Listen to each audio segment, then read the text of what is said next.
안녕하세요. 고양시 친환경 농업인연합회 정책연구사업 토론회에 참여해 주신 농업인 회원분들과 내빈 여러분들께 진심으로 감사 인사드립니다.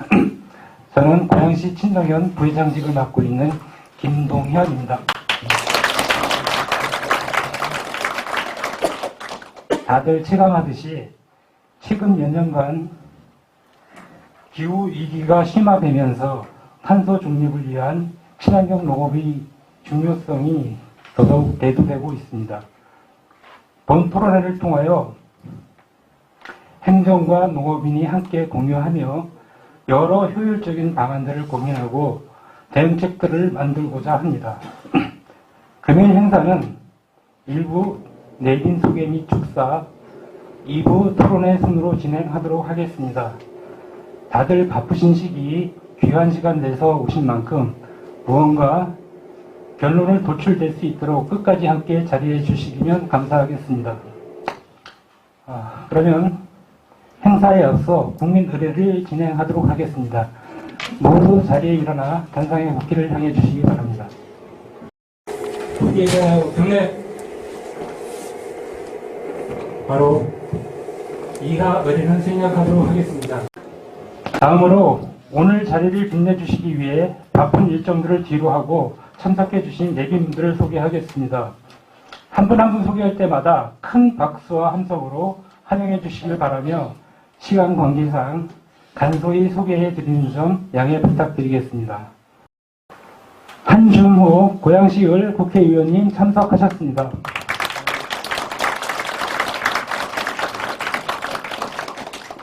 유은혜 전 교육부 장관님 참석하셨습니다.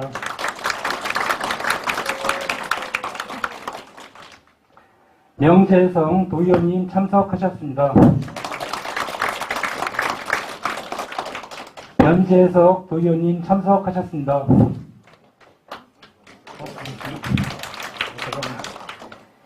이경혜 경기도의회 의원님 참석하셨습니다.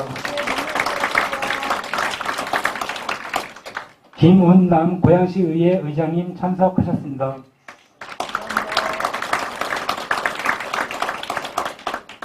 이혜림 고양시의회 환경경제위원장님 참석하셨습니다.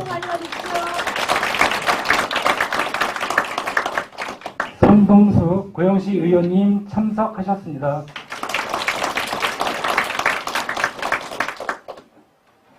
정병춘 민주당 당대표 특별보좌관님 참석하셨습니다. 최승원 국토부 장관 보좌관님 참석하셨습니다.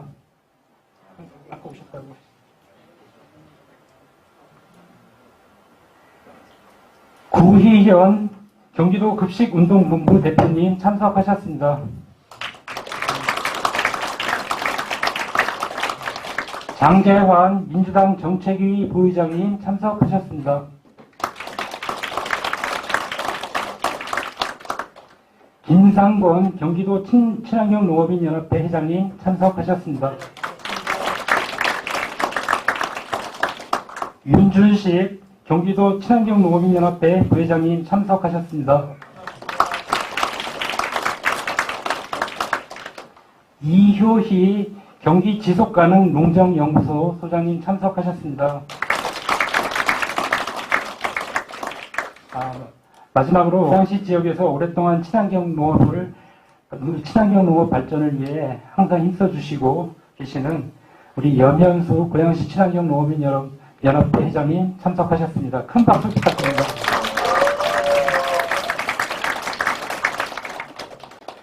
이어서 대사를 듣는 순서를 갖겠습니다. 염현수 고양시 친환경 회장님을 모시고 대회를 여는 말씀을 듣도록 하겠습니다. 박수로 모시겠습니다.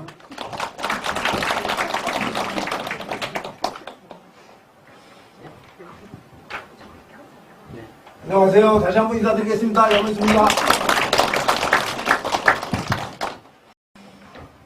오늘 날씨도 추운데 기후위기 대응 지속 가능한 고양시를 위한 친환경 농업 정책 토론회에 함께 해주신 모든 분들께 진심으로 감사드립니다. 고양시 친환경 농업인 연합회는 고양 지역에서 직접 친환경 농사를 짓고 있는 농업인들이 모인 현장 중심의 농업인 단체입니다. 우리는 매일 기후위기와 생산비 상승, 노동력 부족, 판로 불안정이라는 현실 속에서 농업의 지속 가능성을 고민하며 농사를 이어가고 있습니다. 기후위기는 더 이상 미래의 문제가 아니라 농업 현장에서 이미 체감되고 있는 현재의 위기이며 생존의 문제로 다가오고 있습니다. 이러한 상황에서 친환경 농업은 탄소 감축과 생태 보전, 시민의 먹거리 안전을 동시에 실현할 수 있는 핵심적인 대안입니다.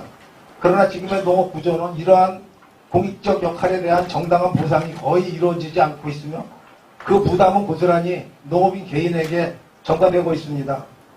친환경 농업이 지속되기 위해서는 농업인의 환경 기후 대응 활동을 사회가 책임있게 보상하는 제도적 전환이 반드시 필요합니다. 경기도의 농업인 기회소득 제도는 농업인의 공익적 가치를 공식적으로 인정하고 친환경 농업인에게 더 두텁게 지원하는 정책입니다. 이는 단순한 지원 정책이 아니라 기후위기 대응과 생태 보존을 사회 전체가 함께 책임지는 새로운 사회적 합의입니다. 고양시는 수도권 대도시로서 환경 부담이 큰 만큼 친환경 농업이 만들어내는 공익적 가치에 대해 선도적으로 보상하는 결단이 필요하며 우리는 고양시의 기회소득 도입을 강력히 촉구합니다. 고양시가 2026년부터 로컬푸드 매장의 친환경 저탄소 농산물 유통 수수료 지원 정책을 발표한 것은 지역 생산자와 소비자 모두에게 긍정적인 전환점으로 평가합니다. 이 정책은 농가의 유통 부담을 완화하고 지역 내 생산, 유통, 소비가 연결되는 먹거리 체계 구축을 강화하기 위한 중요한 기반이 될 것으로 기대합니다. 그러나 더 나아가서 생산 기반 지원이 머무르는 농정에서 벗어나고 고향 친환경 농산물 소비 확대, 공공급식과 지역 먹거리 연계 강화, 그리고 생산과 소비가 함께하는 도시 먹거리 전략이 동시에 추진되어야 합니다. 농업의 시민의 일상 속에서 선택받고 지역 안에 순환할 때 친환경 농업은 지속 가능한 산업이 될 수 있습니다. 오늘 토론회가 기회소득을 포함한 고양시 환경농업 정책 전환의 출발점이 되기를 기대합니다. 고양시 친환경 농업인 연합회는 농민의 목소리를 정책으로 반영하며 책임있는 주체로서 앞으로도 적극 역할을 다하겠습니다. 감사합니다. 저기 내용 소개 시 좀 미처 못해드린 분이 있어서 다시 소개해드리겠습니다. 민경선 전 경기도 교통공사 사장님 참석하셨습니다. 한 박수 부탁드립니다. 노한우 전 경기도 일자리센터 이사장님 참석하셨습니다.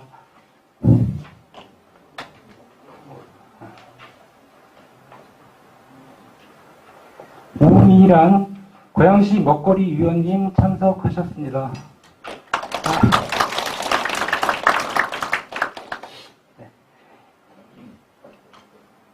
이어서 축사와 격려사를 듣는 시간을 갖겠습니다.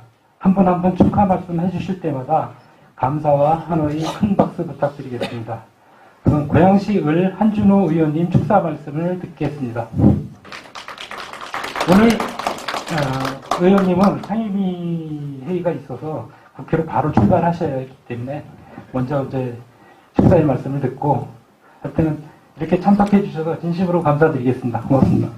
네, 감사합니다. 나오는 거죠? 네, 사회자분이 너무 친절하게 제 다음 일정까지 소개를 해주셔서 감사합니다. 저는 사실 처가가 제주인데요. 대대로 물려오는 밭이 있습니다. 그래서 제 아내가 제 공직자, 둘 다 공직자이다 보니까 실제 농사를 지금 매년 짓고 있고 친환경 농업으로 농사를 짓고 있습니다. 그래서 제법 인기가 있어서 매해 수확을 하고 나면은 채 한 달이 되기 전에 다 수확물들이 팔리곤 합니다. 제 아버지께서 군에 잠깐 계시다가 나오신 이후에 농조라는 데가 있어요. 농협협 요즘에 농업 뭐죠? 농어촌공사 바뀌었더라고요. 농조에서 지내시면서 어려서부터 이 농사 현장들 다니시는 거를 봐와서 그런지 마이크 바꿔주시겠어요?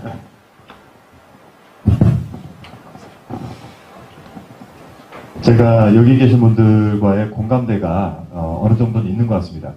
이 경기도만 놓고 보더라도 전국적으로 그렇지 않은데 여러분께서 하고 계시는 친환경 농업 재배 면적만 놓고 보더라도 인구수로 놓고 보더라도 지속적으로 한 3년간 늘고 있습니다.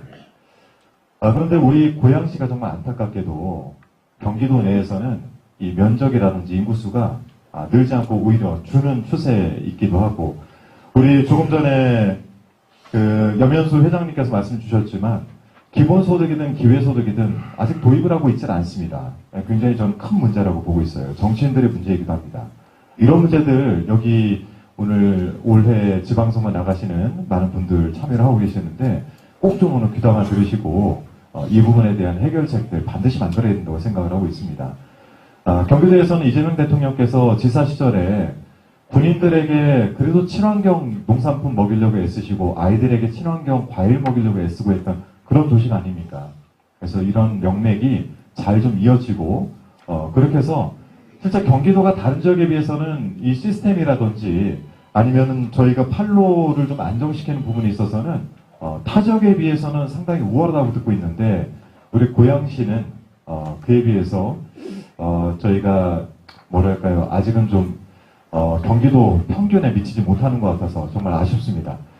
저부터 시작해서 오늘 주시는 여러 가지 말씀들, 제 오늘 토론 발제문과 그리고 토론문들 잠깐 좀 앉아서 읽어봤는데 오늘 특히 여기 두 분의 시의원님도 와 계시고 하니까 오늘 내용들 잘 좀 담아서 저희 정치인들이 친환경 농업을 좀 뒷받침할 수 있도록 애써주시고 저도 국회 내에서 여러분과 함께 하겠다는 말씀드립니다.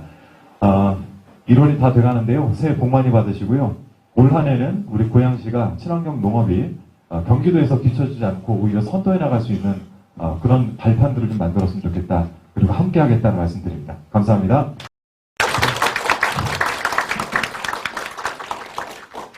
고맙습니다. 다음은 고양시 의회 의장님 김은남 의장님을 앞으로 모시고 축사의 말씀을 듣는 시간을 갖겠습니다.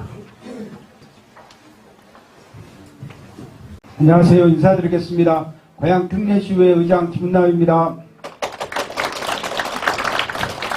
키 크고 잘생긴 우리 한준호 의원님 뒤에 하니까 많이 쭈그려 보이죠? 네, 아니에요? 네, 그런 말씀이라도 너무 감사합니다. 우리 지속 가능한 고양시를 만들고 계시는, 그리고 친환경 농업을 위해서 열심히 노력하고 계시는 여기 농가분들께 먼저 감사의 인사를 드립니다. 새해 복 많이 받으십시오. 우리 고양시가 친환경 농업에서 많이 몇 년 전까지만 해도 참 많았거든요. 그러는데 실질적으로 많이 줄어들었습니다. 이 부분에 대해서 의원의 한 사람으로서 그리고 고양시의회 의장으로서 죄송한 말씀을 드리겠습니다. 그리고 오늘 우리 유은혜 전 장관님이 오셨어요. 우리 친환경 농업에 관심을 갖고 또 함께하는 이 마음이 대단하지 않으세요? 네, 우리 감사의 박수 한 번 좀 쳐주시면 감사하겠습니다. 또 많은 시장 출마를 계획하신 분들도 오시고 그래서 좋은 기회일 것 같습니다. 그러니까 우리 한준호 의원님께서 말씀하셨듯이 우리가 그런 책임에서 함께한다라는 그 마음으로 함께하도록 하겠습니다. 오늘 우리 손동숙 의원님께서 오늘 또 같이 발제를 하시는데 우리 손동숙 의원님 참 열심히 하시는 시의원님이세요. 이혜림 위원장님도 마찬가지. 이렇게 함께해 주신 두 분 의원님께도 좀 힘내시라고 응원의 박수 한번 해주시면서 감사합니다. 네, 고맙습니다. 마지막 축사로 유은혜 전 교육부 장관님을 앞으로 모시고 축사의 말씀을 듣겠습니다. 큰 박수로 모시겠습니다.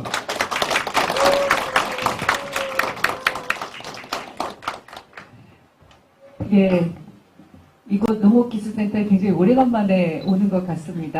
저에게는 정치적 고향이기도 하고 20년 이상을 살고 있는 이 고양시에서 친환경 농업은 사실 고양시의 그 농업의 역사, 뿌리를 이어오고 있는 분야인데 아까 우리 염현수 회장님 말씀 주셨듯이 여러 가지 뭐 이상기후뿐만이 아니라 탈로의 문제라든가 이제 지속 가능한 농업을 가능하게 하는 기회소득이나 기본소득이 보장되지 않은 어려움들 잘 공감하고 있습니다. 오늘 이제 도의원님들, 시의원님들 또 지방선거에 시장을 출마 계획하고 계시는 분들 많이 오셔서 입법과 정책적 과제들은 이분들께서 함께 해주실 거라고 믿고 저는 한 가지만 말씀드리겠습니다. 지속 가능한 친환경 농업이 되기 위해서는 친환경 급식, 아이들 학교에 친환경 급식이 체계적으로 안정적으로 지속되어야 한다고 생각합니다. 동의하십니까? 네. 거기서 가장 앞서서 활동을 해오신 우리 구일현 선생님 여기 와 계시고 또 경기도 농업인연합회 관계자 여러분들, 고양시 친환경 농업인연합회 여러 회원님들 함께 주시는 것을 알고 있고 영양교 선생님들도 함께 하고 계십니다. 우리 아이들이 건강한 그리고 안전한 급식을 통해서 잘 성장할 수 있도록 급식도 교육입니다. 친환경 급식이 지속적으로 안정적으로 함께 될 수 있도록 저도 최선을 다해서 함께 노력하겠다는 말씀 드리고요. 오늘 이 자리에서 이야기되는 많은 제안들 또 귀 기울여야 될 내용들 열심히 함께 듣고 저도 끝까지는 못 있어도 발제하시는 분들 내용은 듣고 이석하도록 하겠습니다. 다시 한번 감사드리고 축하드립니다. 고맙습니다. 네, 고맙습니다. 시간 관계상 바쁜 시간 내서 와주신 모든 분들 말씀을 다 듣지 못하는 점 양해 말씀드리겠습니다. 다음은 격려사로 김상권 경기도 친정연 회장님 격려 말씀을 듣겠습니다. 앞으로 모시겠습니다. 큰 박수 부탁드립니다.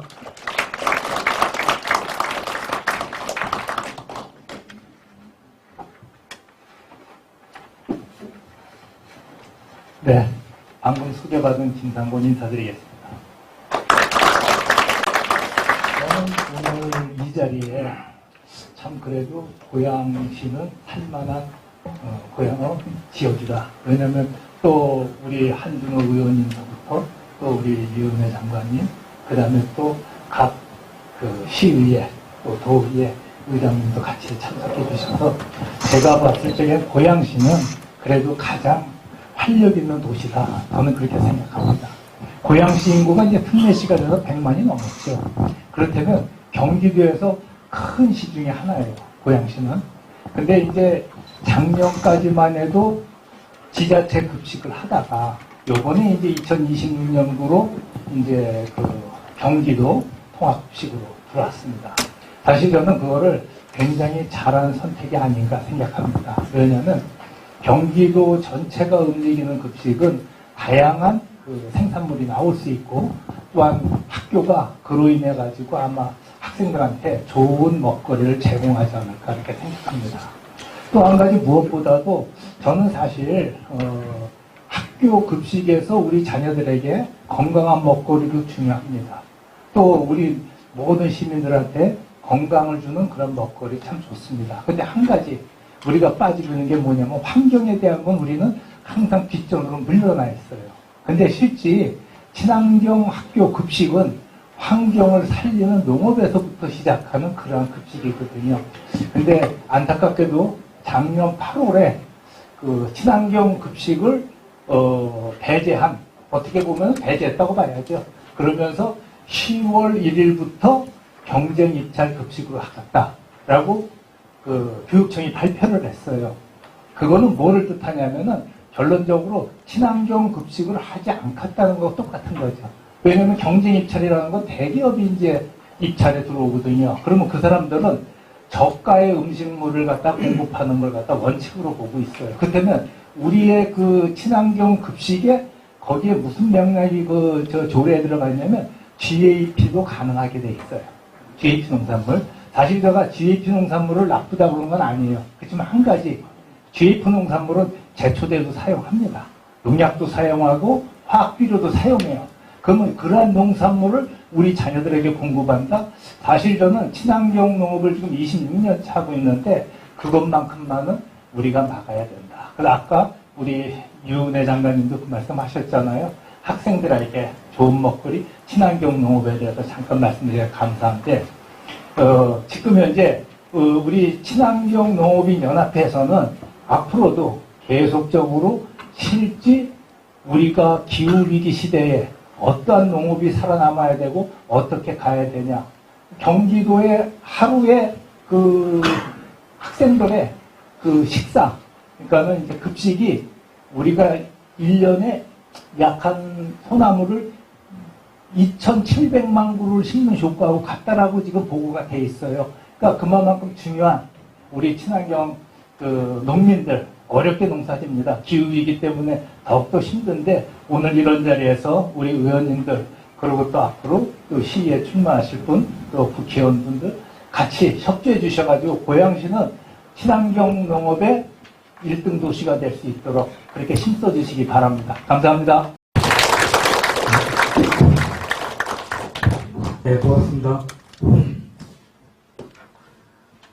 오늘 정말 많은 분들이 참석해 주셨습니다. 1부 마지막 순서로 기념 촬영을 하도록 하겠습니다. 네, 고양시 친환경 농업 자리를 정돈해 주시기 바랍니다. 지금부터 2부 토론회를 시작하도록 하겠습니다. 이효희 경기지속가능농정연구소 소장님으로부터 소장님께서 친환경 생태도시 고양시 지속가능한 미래라는 주제로 발제문을 발표해 주시겠습니다. 네. 네, 안녕하세요.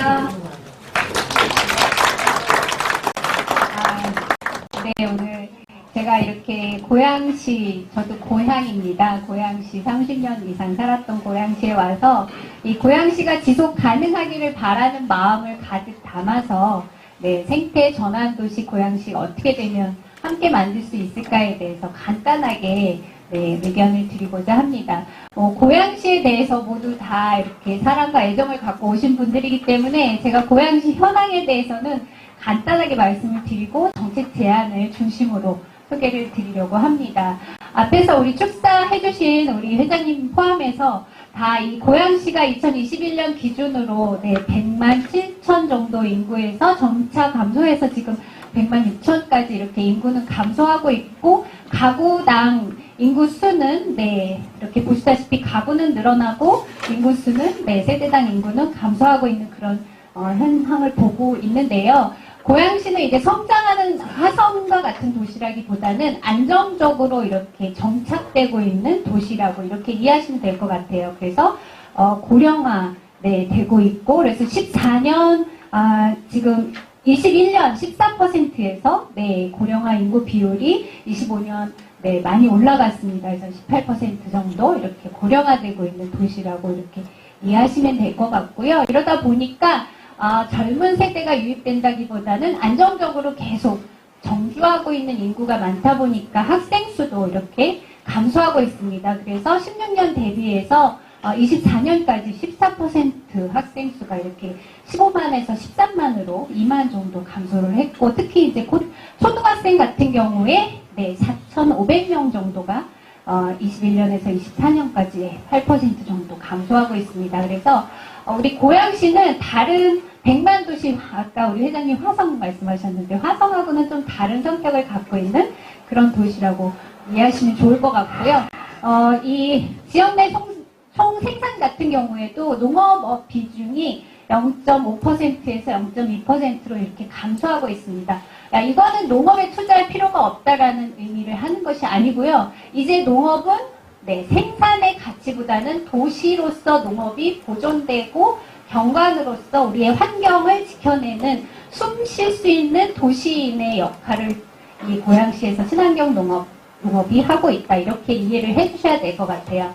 그래서 그러면 친환경 농업을 포함해서 농업 예산이 이렇게 지금 전체 고양시 예산 규모 지금 26년에는 이제 3조 4,210억 원으로 전년 대비해서 이제 2.4% 정도 증가했는데 그런 반면에 이제 농업 농촌 예산 같은 경우는 오히려 이제 감소했습니다. 그래서 앞에서도 말씀드렸지만 이 농업 예산이 네, 갖고 있는 의미라는 것은 우리의 경관과 환경을 보존하고 정주의 조건을 강화시켜주는 요소로서의 농업, 친환경 농업의 가치와 역할이 이렇게 전환된다는 측면에서 이 생태전환 도시 고양시가 앞으로 더 주목하고 확장시켜야 되는 영역이다, 이렇게 말씀을 드릴 수 있을 것 같습니다.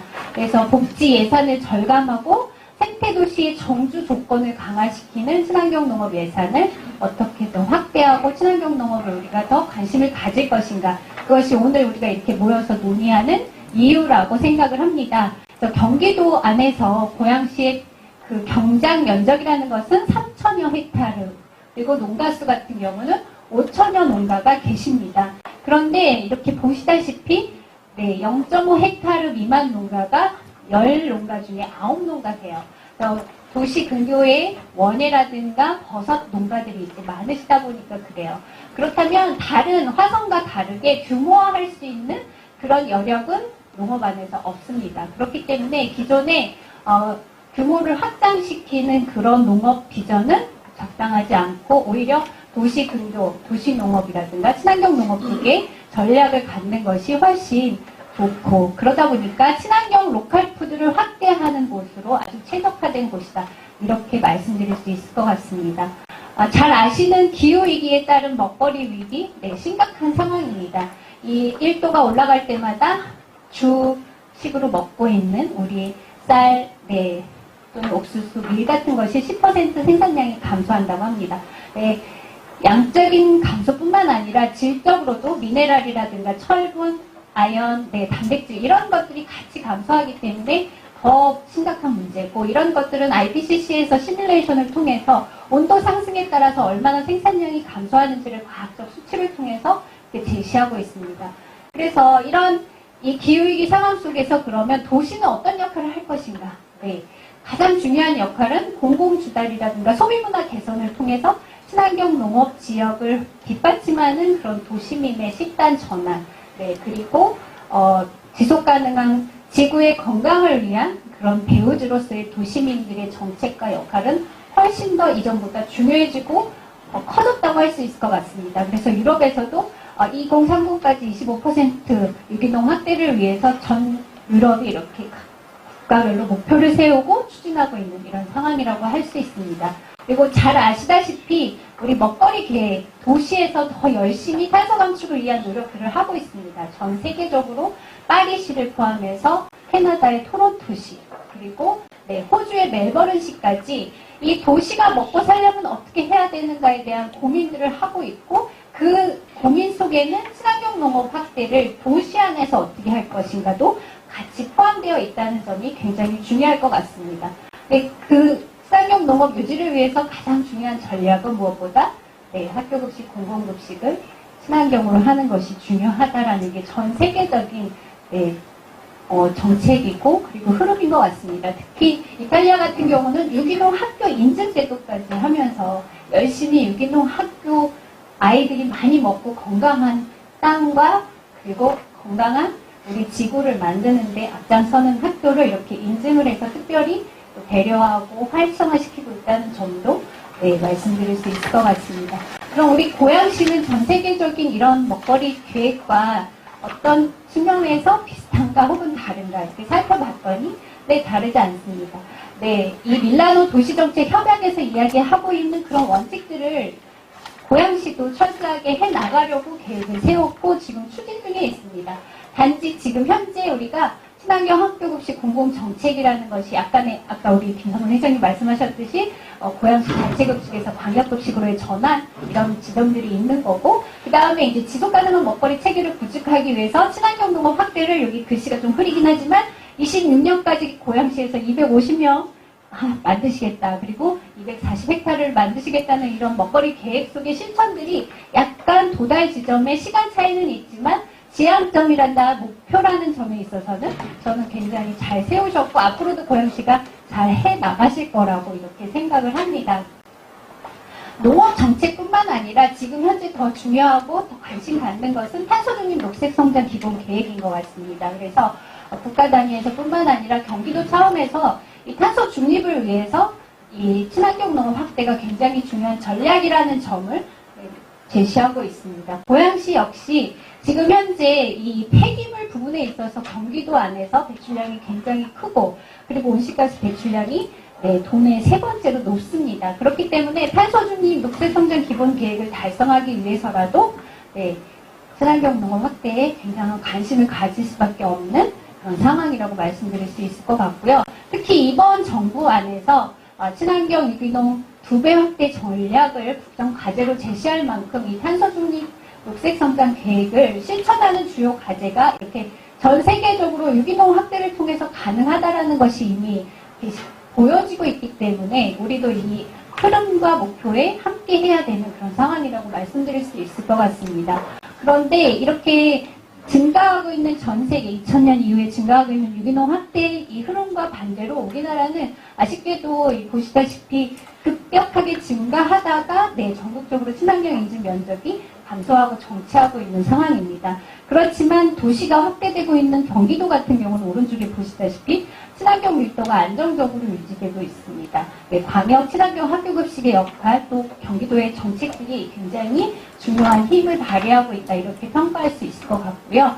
그렇다면 이 고양시 같은 경우는 친환경 면적이 어떤가 살펴봤더니 18년 대비 24년에 경기도의 감소율 증가율 비교해 봤을 때 사실은 전체 농지는 고양시의 농지가 12.4% 감소했습니다. 경기도 평균 9%보다는 면적이 더 급격히 감소했다고 볼 수 있습니다. 그럼에도 불구하고 전체 경지 면적에서 고양시의 친환경 농업 면적이 차지하는 비중은 결코 경기도보다 낮지 않습니다.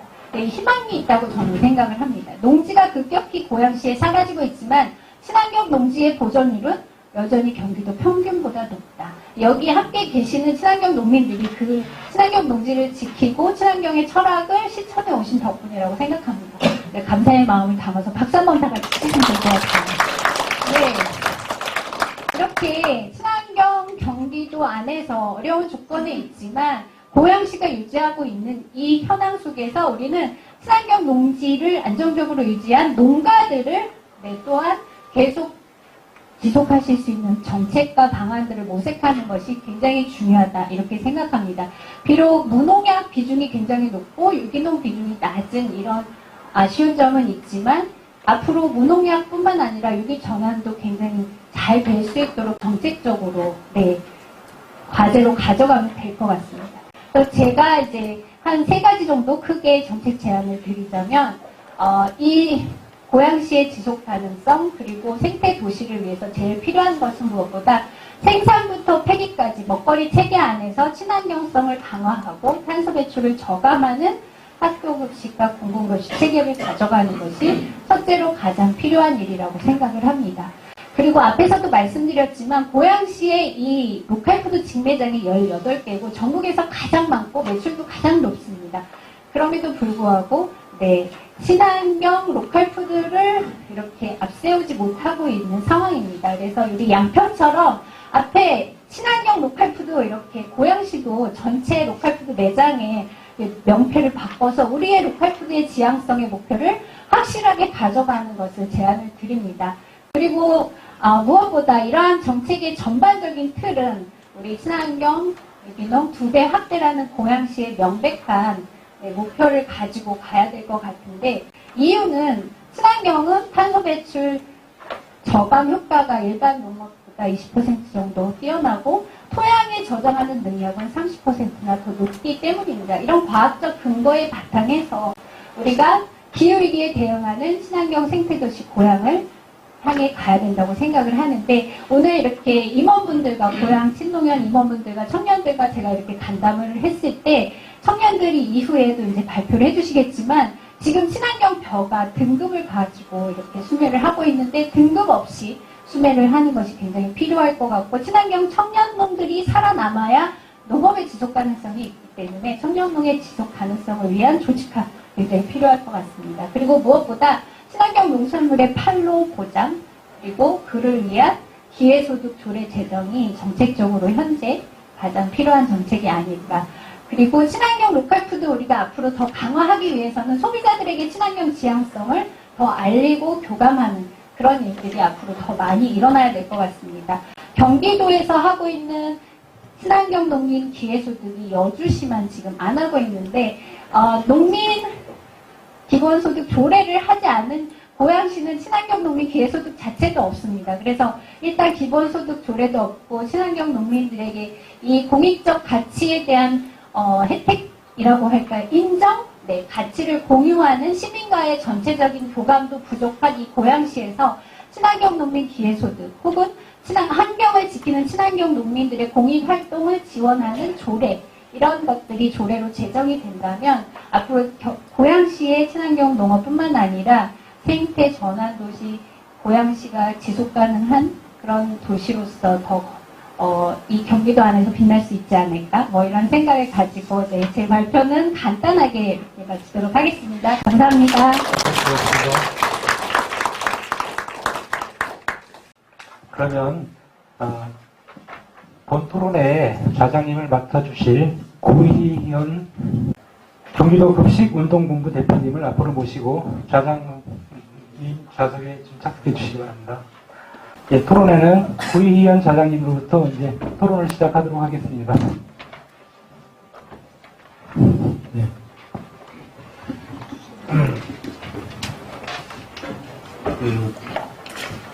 토론의 자장은 자기 말을 줄이고 시간 맞춰서 하는 것, 그것이 바로 정답이라는 생각을 했는데 토론자분 어떠세요? 맞죠? 여기 보니까 지금 우리한테 주어진 시간이 2시간은 돼야 되는데 그러니까 40분이에요. 그래서 계산을 해보니까 6분씩 해야 될 부분입니다. 6분씩. 예, 그래서 저도 가능하면은 절제를 하고 여러분들의 그 토론을 보니까 감성도 이입하면서 자기 주장들 대단히 있으셨어요. 그래서 정권 대체가 상당히 가능하겠다. 그렇게 하면서 요점 중심하면서 플로어에 있는 우리 청중들에게 이렇게 서로 소통할 수 있는 기회 주시면 고맙겠습니다. 어떻게 되겠죠? 예. 그래서 지금 우리가 저도 여기 한 고양시 토론회 한 4년 전인가 5년 전에 와서 또 자랑을 봤는데 여기 왔고 여러분과 함께 우리가 아까 조례 이야기도 나왔지만 학교급식 조례가 2003년부터 했었죠. 지역에. 그래서 지금 20년이 넘었고 그 다음에 친환경 무상급식의 실현은 16년째입니다. 지금 올해가. 그래서 여러분들의 노고와 그 다음에 흐름 속에서 여기까지 왔다. 이런 부분들을 상식시면서 그래서 지금 그런데 우리가 학교급식 부분만 이야기하는 것이 아니라 오늘 이효희 박사님은 사실 친환경 농업, 먹거리, 그 다음에 특히 이 환경과 관련된 탄소 중립과 관련된 다중위기에 대한 돌파구를 찾는 전국에서 보기 드문 혁학이세요. 그래서 오늘은 그래서 그걸 보면서 우리가 방금 말씀하신 친환경 생산, 그 다음에 가공, 그 다음에 유통, 그 다음에 소비, 그 다음에 폐기, 순환이다, 또 교육, 학교급식 교육이다. 그래서 종합예술을 우리는 지금 저번에 설명을 봤어요. 그래서 이런 부분을 상기하시면서 토론자들께서 토론해 주시면 고맙겠습니다. 제 이야기 여기까지 마치고 그다음 첫 번째 토론자 박종현 우리 청년 농무시인데 여러분도 알다시피 저기죠. 벼씨 수도작이죠. 예. 그래서 벼 하나가 바로 우주와 같다 이야기 있잖아요. 그래서 청년이 바로 우주를 지키고 있습니다. 우리 박종현 농부님 소개하면서 발표드리겠습니다.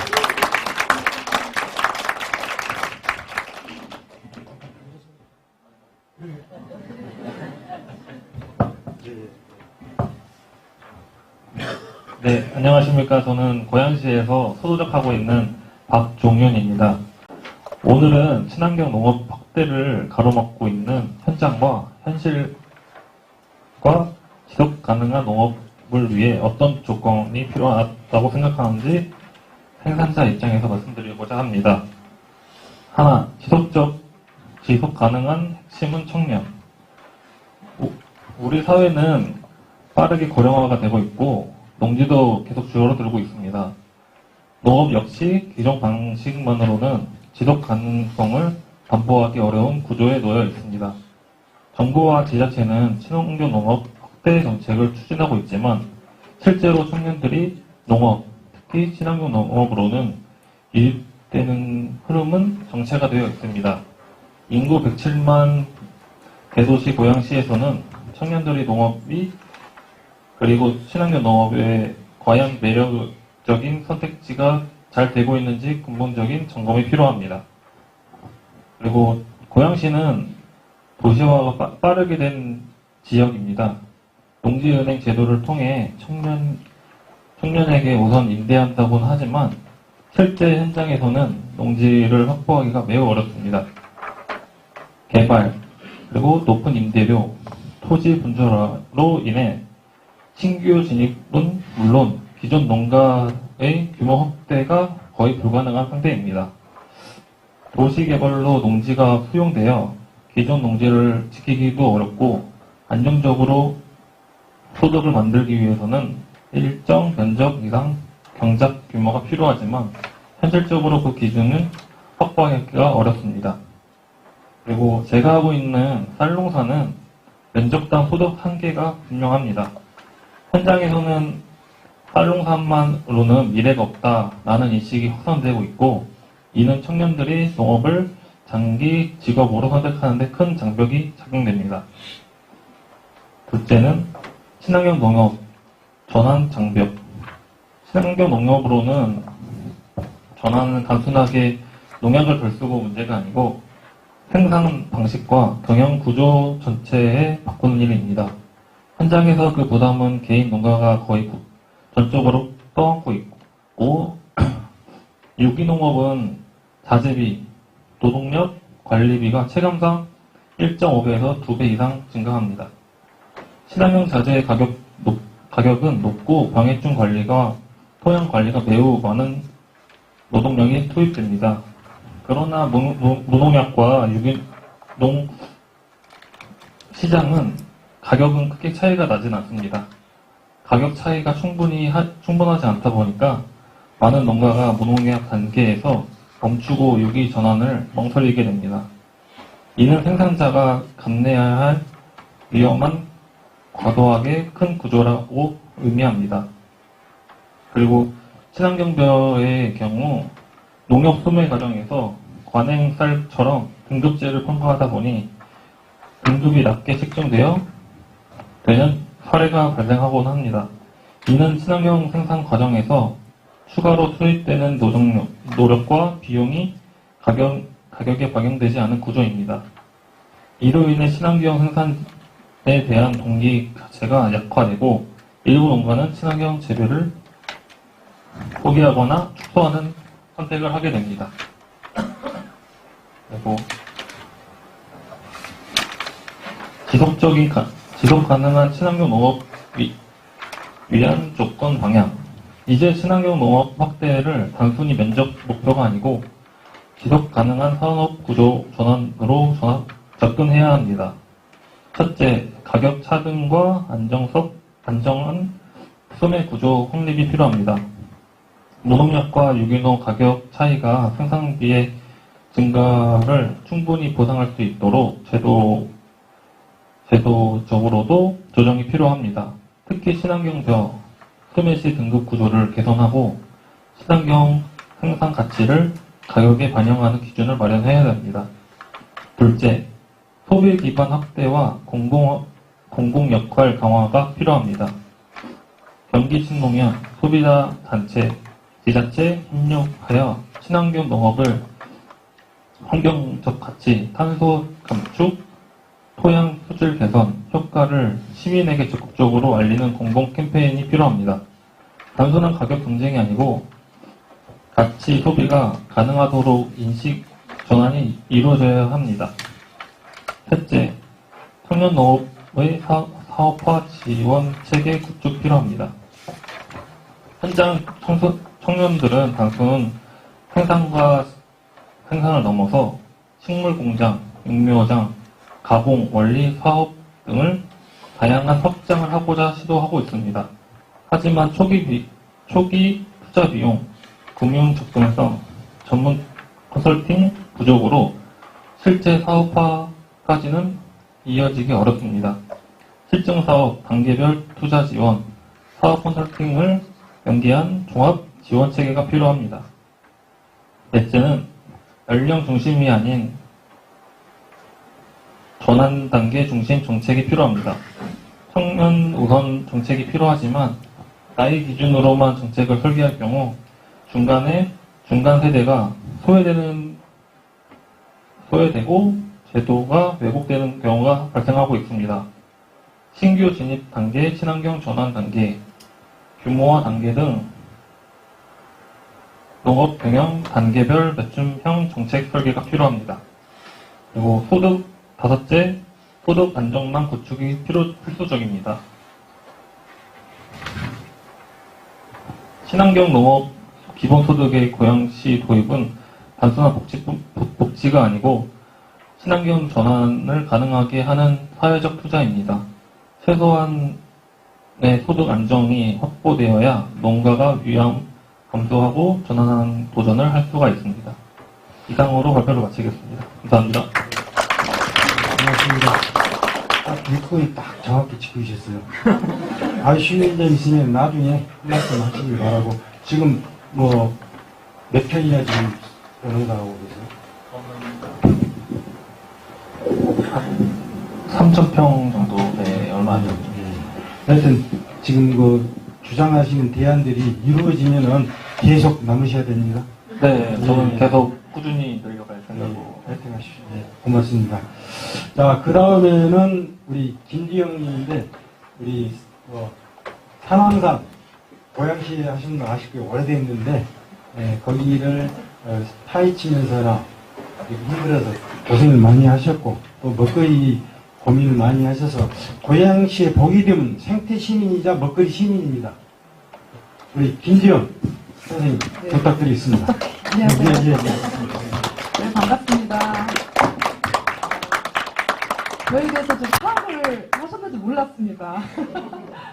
저는 고양시에서 사랑산 골프장 반대 운동을 같이 이렇게 해왔고, 지금도 계속 같이 하고 있고요.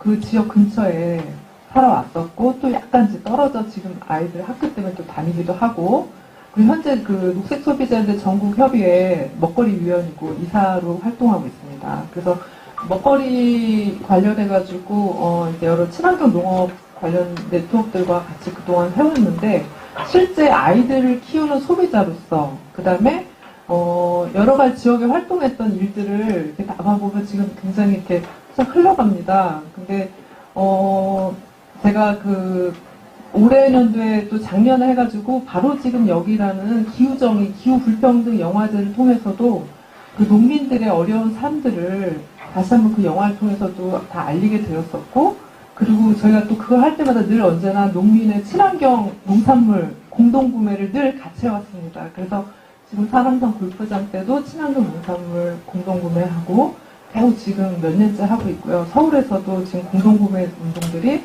계속 진행이 돼서 굉장히 시민들이 결합하는 만큼 움직인다는 생각이 듭니다. 그래서 생협과 또 다른 축이 있다면 일반 소비자도 공동구매로도 가능하다는 것들을 좀 보여드리기 위해서 여러 가지들을 했습니다. 그런데 한 소비자로서 또 한 학부모로서 이렇게 지역에 살 때 이렇게 정치적 변화에 따라서 또 정책에 따라서 확 달라지는 이 먹거리 정책과 지원에 대해서 가끔 이게 가슴이 철렁 내려앉을 때가 있습니다. 이걸 또 어떻게 바꿔내나 이런 생각을 많이 했었고, 대기업으로 넘어갔을 때 우리에게 어떤 음식들이 오게 될까 이런 것들을 딱 보면 상상이 다 되기 때문에 학부모들도 많이 고민했던 부분들 같습니다. 제가 먹거리 기본법 관련해가지고 전국에서 같이 여러 이제 농민 단체들과 함께 얘기했을 때 몇 가지 메시지를 우선 먼저 좀 전하고 싶은 거는, 먹거리 관련한 법은 돌봄의 정신이 꼭 있어야 됩니다. 그래서 돌봄의 정신으로 해야 되겠고, 그 다음에 두 번째는 먹거리 기본권은 사람을 생각해야 한다라는 걸 잊지 않아야 될 것 같습니다. 그리고 특히나 이제 기후위기, 식량위기 때문에 이 불평등 문제에서 사람을 생각하지 않으면 저희는 이제 앞으로 살아가기 어렵기 때문에 농민에 대한 인권 문제, 기본권 문제에 대해서는 늘 언제나 변하면 안 된다라는 생각을 갖고 있습니다. 그리고 취약계층을 배려하는 먹거리 기본권을 꼭 준비해야 합니다. 라고 말씀드리고 싶습니다. 그래서 어린이, 청소년, 어르신, 장애인, 또 심신이 불편한 사람들의 공간적 제약 받는 사람들에게도 그 개념들이 같이 결합될 수 있도록 봐줘야 된다는 생각이 들기 때문에 국가적 차원에서 그리고 경기도 차원에서 또 우리 그 시 차원에서 이 돌봄 정신이 같이 먹거리와 결합하지 않으면 앞으로 좀 어려울 것이다 라는 생각이 듭니다. 그래서 이런 속에서 먹거리 체계 마련이 굉장히 필요하다는 생각이 들고요. 그러기 위해서는 도농 상생 관계가 굉장히 중요하다는 것입니다. 그래서 우리의 그 현재 땅과 그 다음에 하천과 또 바다가 이 농민의 안정적인 기반과 함께 지속 가능성을 가져갈 수 있도록 준비를 해야 될 것 같고요. 그러기 위해서는 가치를 생산하는 생산자 그리고 가치를 소비하는 소비자가 중요합니다. 그래서 우리가 지금 고향 지역이 수도권이잖아요. 그래서 도시 소비자들이 생각하는 소비를 할 수 있도록 이런 부분들을 같이 고민을 해야 녹색 소비의 방향으로 갈 수 있고 그쪽으로 대전환이 될 수 있기 때문에 그런 부분에서 내용들이 좀 정리가 될 것 같습니다. 특히나 고향 지역은 로컬푸드 매장의 그 엄청 활성화된 게 전국적으로 알려져 있기 때문에 이 사회경제 모델 창출이 좀 더 앞으로 좀 세분화되면 좋겠어요. 제가 로컬푸드 매장의 이용자로서 가봐도 딱 보면은 이제 주소지를 보면 여기 그 도로 가까이에 있는 이제 로컬푸드들이 쫙 보이잖아요. 먹거리 농산물. 친환경 농산물을 도저히 구분하기가 좀 어려워요. 그러니까 체계가 좀 잘 안 잡혀 있다는 거죠. 그 어디가 친환경 농산물이어야 된다라는 조건들, 기준들도 좀 더 만들어 주시면 좋겠고, 그 다음에 또 이제 그 도시 텃밭이나 공동체 지원 농업 사업에 대한 지원을 좀 활성화해주는 방안들을 고양시와 경기도가 좀 같이 마련해야 된다는 생각을 갖고 있습니다. 그리고 이제 제일 제가 이제 본 거는 먹거리 생산지의 그 청정 지역에 대한 선정이 되게 중요한 것 같습니다. 어떻게 이게 가능할지는 제가 잘 모르겠는데, 실제 고향 지역에 이제 새로운 이제 시장 후보님들이 이제 오셔서 말씀하고 계시겠지만, 청정 지역에 대한 존을 만들 수 있을까? 이것들을 한번 좀 검토해 주시면 좋겠어요. 그러니까, 경자구역이라든가 여러 가지 다양한 이제 지역에 대한 그 경제 개발을 위한 존을 만드는 거는 말씀하시지만, 청정 지역에 대한 것들을 고민할 수 있는지, 이런 것들을 좀 검토해 주시면 좋겠다는 생각이 듭니다.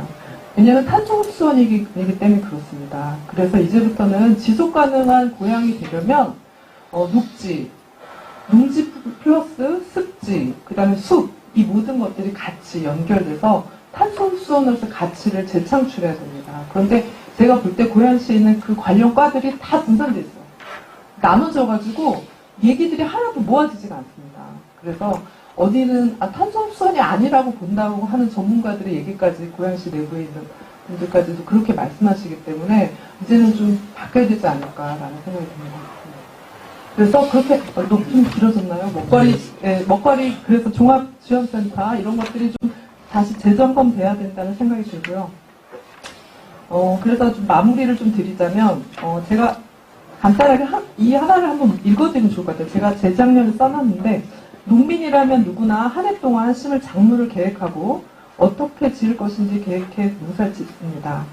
이 마을에는 산과 하천도 있고 마을과 학교도 있습니다. 농약을 사용하는 농지도 있고 친환경 농법으로 밭을 일구는 농지도 있습니다. 밭 근처에는 지붕 없는 고가도로가 있고 정수장이 있고 정수장과 300m 거리에 골프장이 있습니다. 그리고 그 밭에서 조금 걸어가면 송전탑이 서 있고 800m 가면 소각장이 있습니다.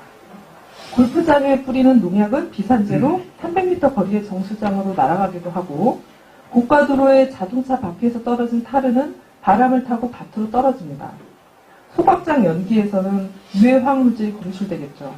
또한 송전탑 고압은 농산물에 영향을 미칠 수 있겠죠. 이런 상황에서도 친환경 농사를 일구기 위해 농민들과 주말 농장하는 가족들은 열심히 채소를 가꿉니다. 유기농을 시도하고 노력하는 선한 의지를 꺾어버리는 주변 환경을 어떻게 해야 할까요? 지방정부는 이런 문제에 어떤 인지의식을 갖고 있을까요? 라는 것들을 제가 글로 이렇게 짤막하게 써놨었는데, 이제 더 이상 이런 지역이 되면 안 되겠다라는 생각을 갖고 있어요. 그래서 고양시도 어떻게 계획을 짜야 제대로 농민들도 농민들의 그 앞으로 산터를 잘 갈 수 있고 정말 탄소 흡수로서 농지를 잘 가져갈 수 있겠지. 이런 것들을 좀 반영해 주시면 좋겠습니다. 감사합니다.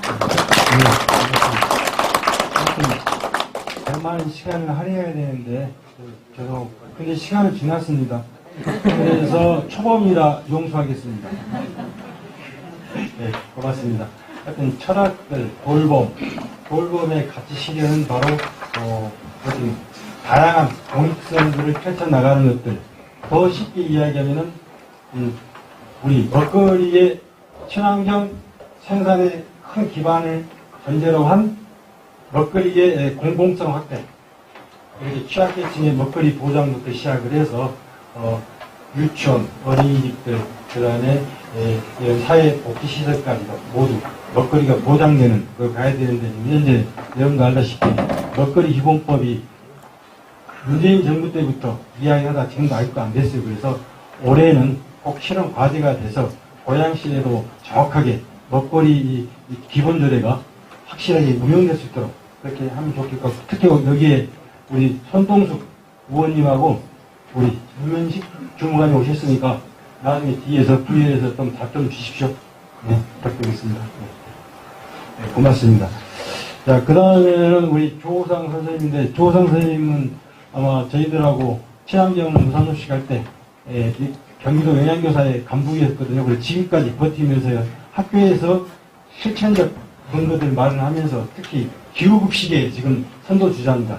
그래서 아주, 용기도 주시고, 또 고양시나 현장에 돌아가는 애로점들이 있으면 편하게 말씀하시면 저희들이 또 함께 힘을 모으겠습니다. 부탁합니다. 5분 부탁합니다. 학교 현장에서 지금 건강한 급식과 우리 학생들의 영양생활 교육을 위해서 책임지고 있는 28년차 영양교사입니다. 아까 한춘호 의원님께서 우리 고양시의 이 친환경 실태가 경기도에 평균도 못 미친다라고 말씀을 하셨어요. 그런데 저희 여기 계신 선생님들 다 아시겠지만 제가 98년도에 학교급식을 처음으로 시작을 하면서 저희가 2000년대 초반 우리 고양시는 쌀급식 지원 사업을 시작으로 우리 2000년대 후반 이 급식 친환경 급식 농산물을 학교급식에 지원하는 그런 사업으로 고양시 자체적으로 열심히 정말 지금까지 달려온 것 같습니다. 그래서 지금 모르겠어요. 여러 가지 정책이나 이런 것들은 경기도에 못 미칠 수 있었겠지만 우리 고양시의 이 친환경을 위해서 노력해 주신 우리 선생님들과 여기 계신 모든 분들과 저희 우리 학교에 있는 우리 영양 선생님들 우리 모두는 정말 그 열정만큼은 경기도보다 훨씬 더 높다고 생각을 합니다. 자신합니다. 제가 말씀드리고 싶은 거는 이게 마이크가 잘 안 나오는 것 같아요.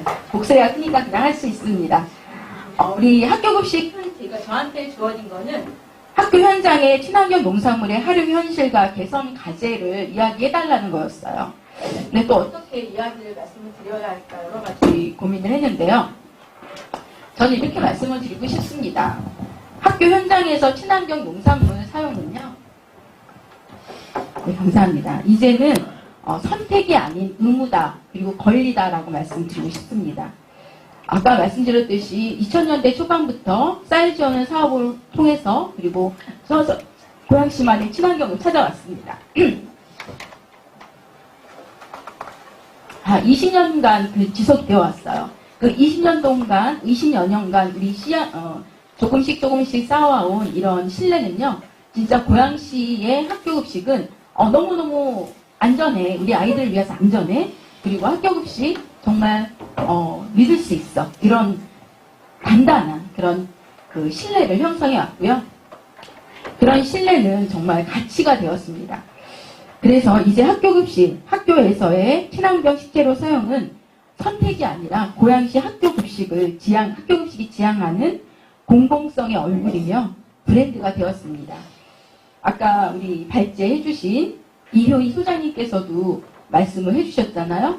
그 여러 가지 선진국들의 친환경 그 사용 형태는요. 네, 예, 학교 급식은 단순히 배고픔을 해결하라는 급식이 아닙니다. 아까 이은혜 장관님께서도 말씀하셨듯이 학교 급식은 교육이거든요. 학생의 건강권, 미래 세대를 위한 식생활 교육, 그 다음에 농업 환경, 지역 경제가 연결된 공공 정책입니다. 친환경 급식은 이제 정책의 목표를 떠나서 하나를 묶는 그런 브랜드 철학이 되었다고 확신합니다. 이 브랜드는요, 학생들이 학교를 기억하고 느끼는 학교에 대한 기억이고요.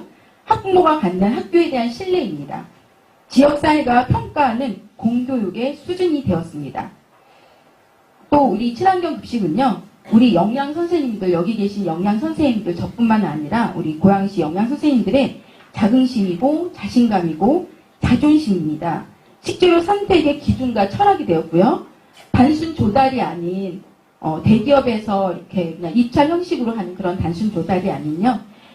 식단의 설계, 조리 과학을 어떻게 할 것인가, 영양, 환경을 어우르는 판단 기준을 만들어 주었습니다. 친환경 학교 급식은 종종 가격, 행정, 민원이라는 현실 앞에서 그래도 나는 아이들의 건강과 미래를 지키는 일을 하는 사람이다라는 자긍심을 저희에게 만들어 주었습니다. 친환경 식재료를 사용하는 일은요, 아이들의 성장 과정에서 불필요한 위험을 줄이고 보다 안전한 환경을 제공하려는 직업적 윤리와 실천이기도 합니다. 이 선택이 당장 눈에 띄는 결과로 보이지 않더라도 그래도 우리는 옳은 방향으로 가고 있어라는 확신을 가질 수 있었습니다. 그리고 이런 확신은 자신감이 되어서 친환경 급식으로 인한 많은 이슈를 해결해 나갈 수 있었습니다.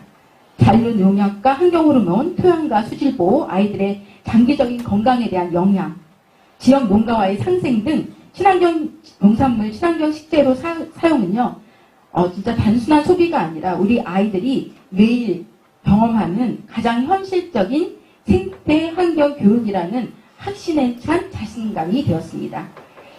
친환경 학교 급식은요, 우리 영양 선생님들에게 자존심이기도 합니다. 예산이 부족할 때, 행정이 복잡할 때, 또 여러 가지 민원에 시달릴 때, 이 정도만 괜찮지 않느냐라는 분위기 속에서 아이들의 식탁 앞에서는 부끄럽지 않는 선택을 하려는 마음입니다. 우리 아이들은 친환경 농산물로 차려진 한 끼 급식을 먹음으로써 스스로 친환경 명품 브랜드 가치를 소비하는 그런 사람이기도 하고요.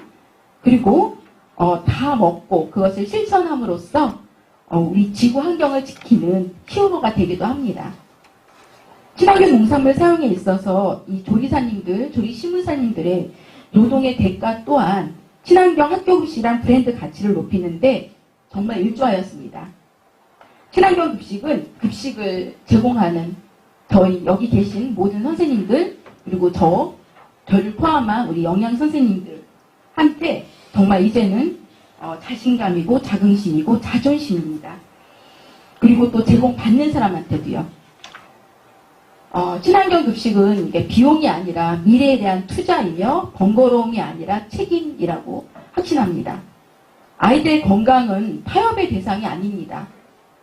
그러므로 학교 급식에서 친환경 농산물 식재료 사용은요, 선택이 아닌 의무이며 권리라고 말씀드리고 싶습니다. 감사합니다.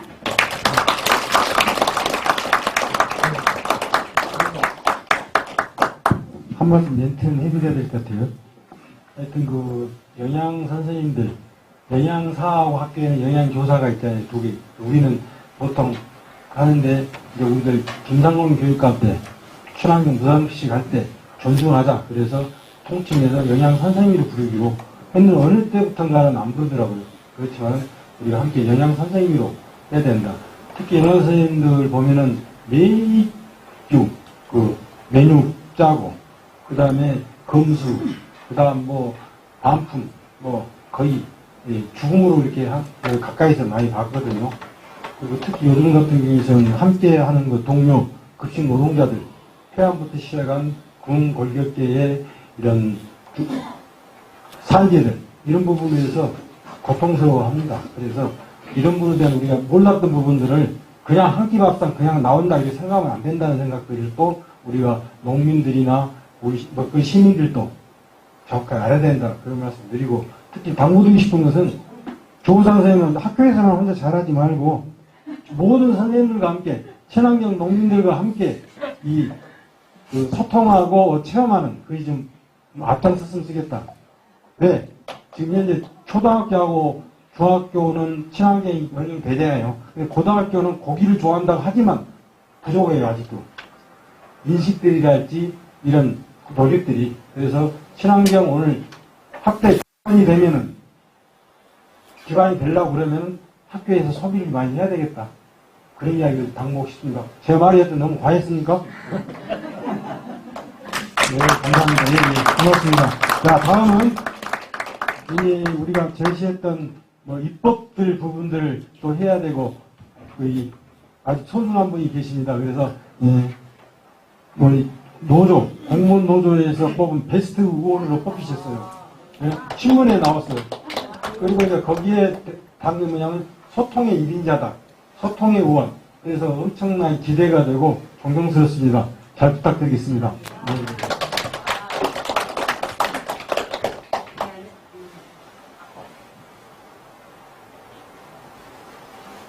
네, 안녕하십니까. 네, 안녕하십니까. 고양시의회 환경경제위원회 손동숙 의원입니다. 너무 처음에 부담을 주셔서 사실 이런 자리에 와 있으면 어깨가 굉장히 무겁습니다. 제 말 한마디가 또 어떤 중요한 그 결정의 계기가 되기도 하기 때문에 조심스러운 것도 있고 또 그만큼 책임감도 느낍니다. 제가 강원도 인제에서 고등학교 때까지 부모님과 농사를 짓다가 상경을 했습니다. 그래서 제가 고양시 의회에 의원으로 들어오면서 늘 고양시 농업 발전을 위해서 그리고 또 우리 농업인들의 입장 대변을 위해서 저는 나름대로 많이 노력을 했다고 생각하는데 이런 자리에 올 때마다 항상 갈 길이 멀지 않나라는 생각이 좀 들어서 마음이 좀 무겁습니다.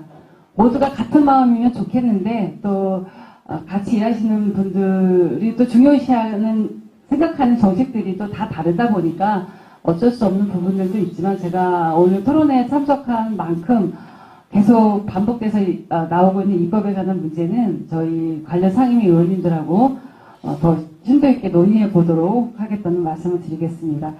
저는 오늘 6분에 맞춰야 되다 보니까 좀 원고가 긴데 잘라내고 중간중간 말씀드려야 될 것 같아요.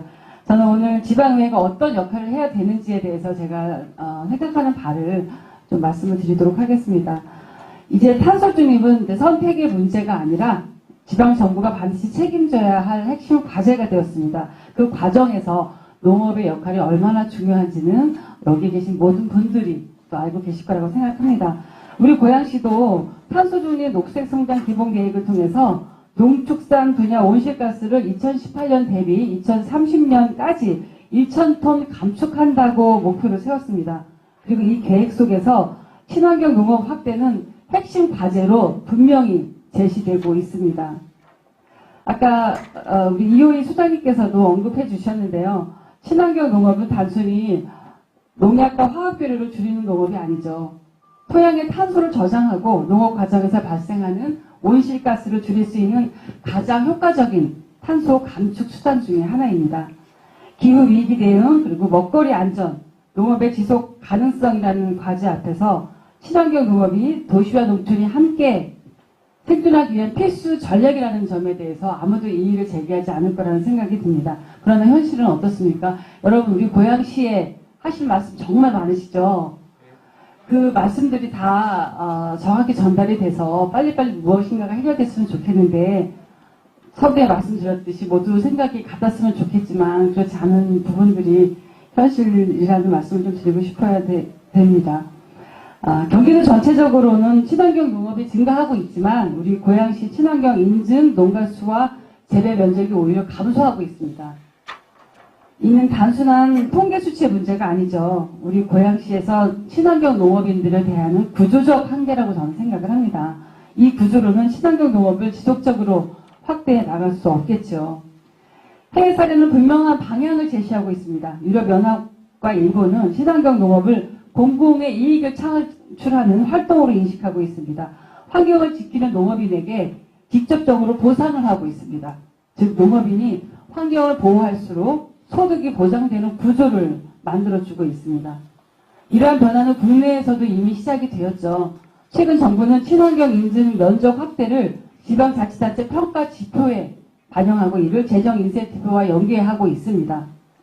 이제 친환경 농업은 하면 좋은 정책이 아니라 지방정부가 성과를 증명해야 하는 정책이 되었습니다. 그렇다면 우리 고양시에서 친환경 농업 확대를 가로막는 걸림돌은 무엇일까요? 첫 번째, 농가의 부담 문제입니다. 친환경 농업은 초기 전환 비용과 노동 부담이 크죠. 그리고 판로가 불안정할 때는 농가에 큰 위험으로 작용을 합니다. 인증을 위한 시설 개선과 자재, 인력 투입, 수확량 감소에 대한 우려까지 더해져서 충분한 지원 없이는 농업 전환을 하기가 어려운 실정입니다. 둘째, 유통과 소비의 연결 부족입니다. 친환경 농산물은 안정적인 판로와 가격 보장이 있어야만 지속될 수 있습니다. 계속 반복되는 얘기지만 우리 고양시에는 전국 최고로 많은 18개 로컬푸드 직매장을 보유하고 있습니다. 이런 강점들을 살려서 친환경 농업을 뒷받침하는 핵심 유통 플랫폼으로 활용을 해야 합니다. 그런데 상임위에서 이런저런 일을 하다 보면 현재 시스템이 최선인지 점검해 볼 필요가 있다는 생각이 자주 듭니다.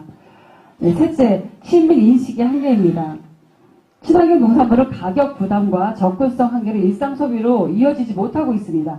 시민의 선택이 정치 성과로 연결되도록 접근성과 체감도를 높이는 노력이 필요합니다. 시와 의회가 책임있게 방향을 제시하고 농업인이 함께 풀어가야 할 과제가 아닌가 생각이 듭니다. 이런 모든 문제에 대해서 무엇보다 지방의회의 역할이 그 어느 때보다 중요하다고 생각합니다. 친환경 농업 확대가 단순한 선언이나 구호에 그치지 않도록 친환경 농업 관련 조례 제정과 예산 편성을 통해 제도적으로 뒷받침해야 합니다. 아까도 계속 같은 얘기가 나오고 있습니다. 농어민 기회소득 조례가 고양시에는 지금 제정되어 있지 않습니다.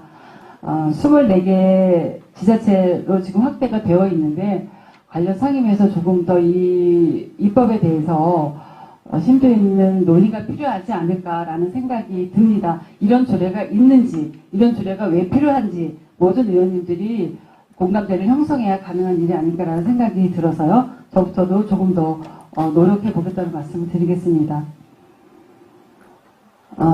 또한 행정부가 소극적인 태도를 일관하지 않도록 또 연차별 추진 계획과 성과 지표도 명확히 제시하도록 요구하겠습니다. 정책이 현장에서 제대로 작동하고 있는지 행정사무감사와 여러 공개 발언을 통해 지속적으로 점검할 생각입니다. 아울러 학교급식, 공공급식, 로컬푸드 직매장 등 공공 영역에서 친환경 농산물 소비를 확대할 수 있는 구조를 만들고 또 시민교육, 홍보 사업이 일회성 행사에 그치지 않도록 중장기 계획 속에서 체계적으로 진행될 수 있도록 의회의 역할에 최선을 다하겠습니다.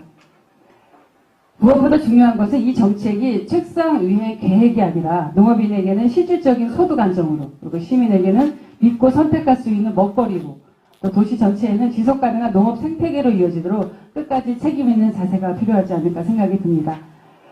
오늘 이 논의가 우리 고양시 친환경 농업 확대와 기후위기 대응에 한 걸음 더 나아가는 출발점이 되기를 바라면서 의회와 행정, 농업인과 시민이 함께 발맞추어 나갔으면 하는 생각을 합니다. 덧붙여 책자를 보니까 좋은 내용으로 지역국회의원님 그리고 전직 장관님 그리고 의장님께서 축사를 해주셨습니다. 행정과 의회의 역할을 발맞추어서 말이 아닌 행동으로 책임지실 수 있도록 저 역시 부담을 좀 드려야 되겠습니다. 이렇게 오셔서 축사하고 우리 농업 발전, 우리 친환경 농업 확대를 바란다고 기대한다고 약속해주고 가셨잖아요. 시의회에서 노력보다 그분들의 한마디가 더 큰 울림이 될 수도 있다는 말씀 저 아니더라도 여기 계신 분들이 볼 때마다 말씀을 해주셔서 하신 말씀에 책임을 져달라고 꼭 해주셨으면 좋겠습니다. 정치해 주셔서 감사합니다. 네. 하여튼 예람됩니다만 하여튼 의정 당사에서 관련된 대안과 분석들 대단합니다. 많이 배웠습니다. 하여튼 그 의원님께서 이 분석하는 거나 대안 제시한 부분들이 상당하게 현실과 도떨지 않는 아주 중요한 부분들에서 다음 선거 때 꼭 우리 특리시 100만이 넘잖아요. 유권자, 국민들이 함께 맞을 수 있는 정책을 꼭 내가지고 꼭 당선되시기를 제가 또 안산시민이 이렇게 응원하겠습니다.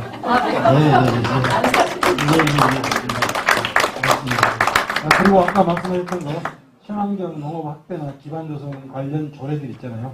서로 이제 먹는 것은 여야가 따로 없지 않습니까? 네. 그래도 같이 철학 같은 그래서 함께 꼭 한번 앞장서서 해주시면은 우리 시민들이 엄청나게 행복해 할 것 같습니다. 여담은 조금. 예, 사실은 제가 여기 토론에 참석하면서 국민의힘 관계자분들이 한 분도 안 계시는 거예요. 축사를 봤더니 다 민주당 유명 인사분들만 오시고 해서 저도 사실 부담스럽습니다. 제가 왜 저기 가서 기회소득 얘기를 하고 있나라고 제가 뒷말을 들을 수도 있어요. 근데 제가 서두에 얘기했지만 저는 농부의 자식입니다. 여당, 야당, 이게 당의 문제가 아닌 것 같아요. 그리고 충분한 보상이 필요한 일이란 생각이 들고 우리 고양시 농업인들이 타 시도 농업인들에 대한 상대적 박탈감을 가지면 안 되지 않겠습니까? 이거 분한 일이죠. 그래서 저 역시도 노력하겠습니다. 열심히 노력하겠습니다. 끝까지 지금 경청하고 계시는 이경혜 도의원님도 공약 잘 만들으셔서 잘 되시 바랍니다. 고맙습니다. 자, 다음 마지막 토론. 하여튼 어떻게 소개해야 할지 잘 모르겠습니다만은 멋있습니다. 하여튼 그 농업기술센터의 농업가분들은 어느 지역이나 친환경을 사랑하고 먹거리의 중요성 이 부분들 뼈저리 느낀 분들만 거기에 공무원으로 있습니다. 맞죠? 네, 맞습니다. 네, 대안도 주시고 가오도 말씀 주시면 고맙겠습니다. 부탁합니다. 6분. 네, 안녕하세요. 고양시 친환경 농업과 스마트 농업을 담당하고 있는 김현식 주무관입니다. 네, 먼저 고양시의 친환경 농업 현황과 행정에서 추진하고 있는 기본 방향부터 말씀드리겠습니다. 고양시는 현재 친환경 농업 가치를 지키기 위해 크게 3가지 방향에서 관련 정책을 추진하고 있습니다. 첫 번째로는 가장 체감하시는 높은 생산비 문제를 완화하기 위해서 친환경 농업 직불금과 친환경 재배 장려금이라는 최소한의 안정장치를 마련해 운영하고 있습니다. 두 번째로는 친환경 인증 과정에서 발생하는 인증비와 검사비를 지원해 인증 유지에 따른 부담을 덜어드리고 있습니다. 마지막으로 유기농업자재 지원과 함께 임산부 친환경 농산물 지원 사업을 통해 생산과 소비가 연결되는 구조를 유지하려고 노력하고 있습니다. 다만 이러한 정책들은 사실상 대부분의 지자체가 공통적으로 추진하고 있는 기본적인 보조 사업이기도 합니다. 그래서 고양시는 여기에서 한 단계 더 나아가서 저희 생산 분야 지원 관련해서 기후 변화에도 흔들리지 않는 미래형 친환경 농업 기반, 즉 스마트 농업 기반 구축에도 함께 집중을 하고 있습니다. 이런 맥락에서 고양시가 바라보는 현실적인 문제는 친환경 농업이 쉽게 확대되지 않는 이유가 있다고 생각합니다. 저는 이를 크게 3가지로 보고 있습니다. 첫 번째는 생산 단계의 불확실성입니다. 고령화와 인력이 부족한 상황에서 친환경 농업은 관행 농업보다 2~3배 이상의 노동력이 필요하고 기후위기로 병해충 발생 예측이 어려워지면서 친환경 방제만으로는 한 해 농사를 통째로 이룰 수 있다는 부담이 큽니다. 두 번째로는 인증 유지에 따른 행정적 부담입니다. 영농일지 작성이라든지 잔류농약 검사 등 절차가 까다로운 데다 고양시처럼 농지가 분산된 도시 근교 지역에서는 비의도적인 농약 비산으로 인증 취소 위험도 존재합니다. 세 번째는 경제성의 한계입니다. 유기자재 비용이 높고 수확량을 20에서 30% 감소하는 반면 일반 시장에서는 제값을 받기 어려워서 공공급식이나 로컬푸드 같은 안정적인 판로가 반드시 필요하지만 현재 그 시장이 충분히 크지 않은 상황입니다.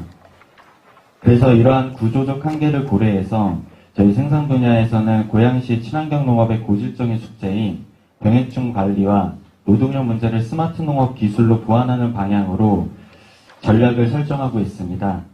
스마트팜을 통해서 재배 환경을 정밀히 제어한다면 생산성을 높이면서 농약 사용과 환경 부담을 최소화하는 미래 친환경 농업이 가능하다고 보고 있습니다. 그래서 고양시는 도심형 스마트팜과 농촌 스마트팜을 병행 추진하며 친환경 농업이 현장에서도 유지되고 점진적으로 전환될 수 있는 기반을 차근차근 만들어 가겠습니다. 네, 이상으로 고양시 친환경 농업 현황과 방향에 대해 간략하게 말씀드렸습니다. 감사합니다. 예, 고맙습니다.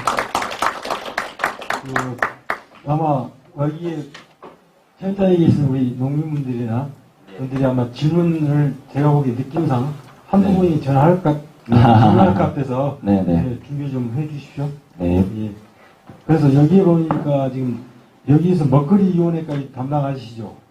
아니요? 거기서는? 저희가 이제 생산 지원 분야가 있고 또 유통하는 분야도 있고 소비하는 분야도 따로 파트가 있다 보니까 저희는 생산 지원 분야에서만 나와 있습니다. 답변 부탁드릴게요. 네. 자, 지금 여기 분까지 왔는데 어떻게 지루하셨나요? 어땠나요? 우리 예, 재밌으세요?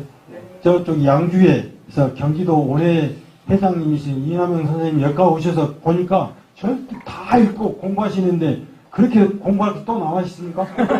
아, 열심히십니다. 예, 고맙습니다. 회장이라고 하시면 안 되고요. 네, 지금. 전 회장이 아니죠. 그렇습니까? 네. 한 번 회장, 영원한 회장은? 아니죠. 예. 고맙습니다. 하여튼 열심히. 자, 여기까지 지금 했는데, 질질 끌 수는 없고, 일단은 지금 토론자들이 토론을 했는데, 회장님, 이 부분에 대해서 한 말씀씩 이렇게 해주시고, 그 다음에, 해주시고, 잠깐만요. 지금 여기까지 왔기 때문에, 여기 안에 계신 분들, 질문하실 분들, 이렇게 하시면서 질문하실 분 계세요? 이렇게 질문하실 분 두 분 손 드시겠습니다. 어디에 사신다는 말씀하시고. 저는 뭐 일어나서 할까요? 아니. 일어나서 하면 떨려가지고 앉아서 하도록 하겠습니다. 양해 부탁드리겠습니다. 지금 이제 마지막에 김현식 선생님께서 이렇게 관련한 농업 지원 사업에 대해서 소개를 해주셨는데, 고양시도 이렇게 스마트팜에 대한 어떤 확대 정책이 되게 활발히 이루어지는 것 같습니다. 사실 저는 고양시 송포에서 식물 공장을 운영을 하고 있습니다. 그래서 그 현장의 애로사항을 앞에 계신 뭐 정치인분들이나 인사님들께 좀 한 말씀 드려보려고 하는데요. 제가 궁금한 것은 친환경 재배 장려금이라고 해서 헥타 116헥타에 5,600만 원의 어떤 예산이 이렇게 잡혀 있는데, 요거 같은 경우는 그 친환경 농산물을 재배를 하면 그것에 대한 어떤 그 소득적 보전으로 이렇게 지원을 해주는 것이라고 알고 있습니다. 근데 사실 저는 식물 공장을 약 20평 정도의 규모를 해서 운영을 하고 있고, 주간 매주 어떤 기후 상황에 상관없이 300에서 400kg 정도의 어떤 채소류를 생산을 하고 있습니다. 여기 오기 전에 자료를 좀 조사를 해봤는데, 친환경 농산물 대비 식물 공장이 차지하는 비율이 한 10% 정도를 이렇게 차지하고 있더라고요. 그리고 이것을 엽채류로 한정을 했더니 한 절반 정도가 식물 공장에서 생산을 하고 있습니다.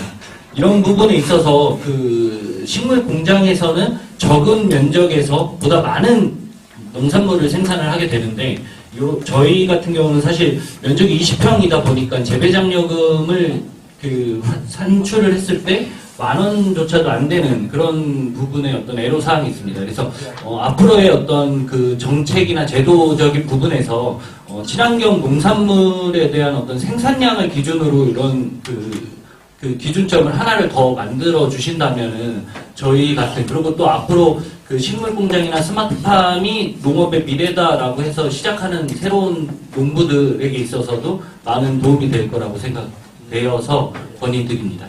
건의사항이죠? 예, 건의사항입니다. 고맙습니다.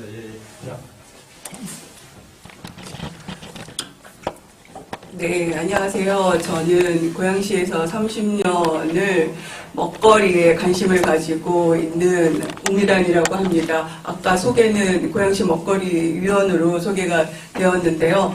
고양시에서 3명의 아이를 키웠고 학교 급식을 누구보다도 많이 들여다봤고, 고양시 식생활 교육에 대해서도 많이 관심을 가지고 있었던 사람이면서 저는 오늘 패널분들 너무 감사하다는 말씀을 먼저 드리고 싶습니다. 우리에게 꼭 필요한 얘기를 정말 너무 많이 해주셨고 더더욱이 지금 손동석 의원님 아까 국힘이라고 말씀하셨는데 그게 뭐 중요합니까? 고양시의 시민들을 위해서 뭔가를 하신다는 거에 있어서는 당이 중요하지 않습니다. 저희가 뒤에서 도와드리겠습니다. 네, 저는 오늘 이 토론을 들으면서 제가 작년에 2025년도에는 경기도 예산이 없어서 먹거리 아카데미를 못했는데 그 전 2회 동안 먹거리 아카데미를 이틀씩 하면서 나중에 분과 토론을 했을 때 나온 가장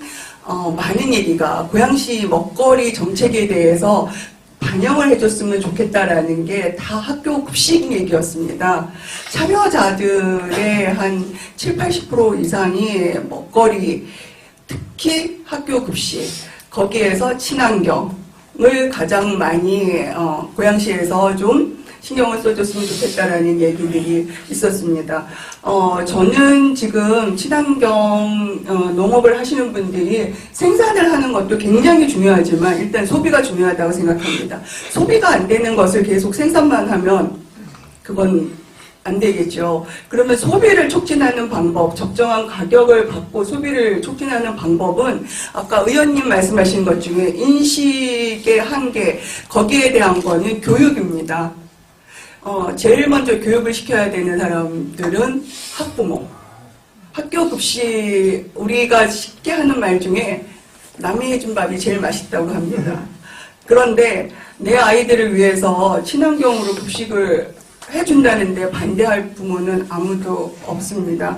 그래서 일단은 우리가 고양시 시민들 대상으로 식생활 교육, 특히 친환경 농산물이 우리에게 주는 영향이 어떤 영향이 있는지를 좀 알리는 거를 좀 하고 그 다음에 학교의 아이들이 대상인, 급식의 대상인 아이들에 대한 교육도 필요합니다. 우리가 왜 친환경 급식을 먹어야 되는지 아이들 스스로도 알 수 있게끔 이렇게 양쪽에서 교육이 된다면 재배하시는 분들한테는 굉장히 도움이 되고 지역사회에 있어서의 탄소 중립도 굉장히 도움이 될 거라고 생각을 합니다. 그리고 또 하나는 아까 조례 제정에 관한 말씀이 있었는데 이것은 의원님들만의 일은 아니고 시민과 각계각층에 지금 오늘 나와 계신 분들 중에 영양쌤, 조우상쌤은 경기도의 보물입니다.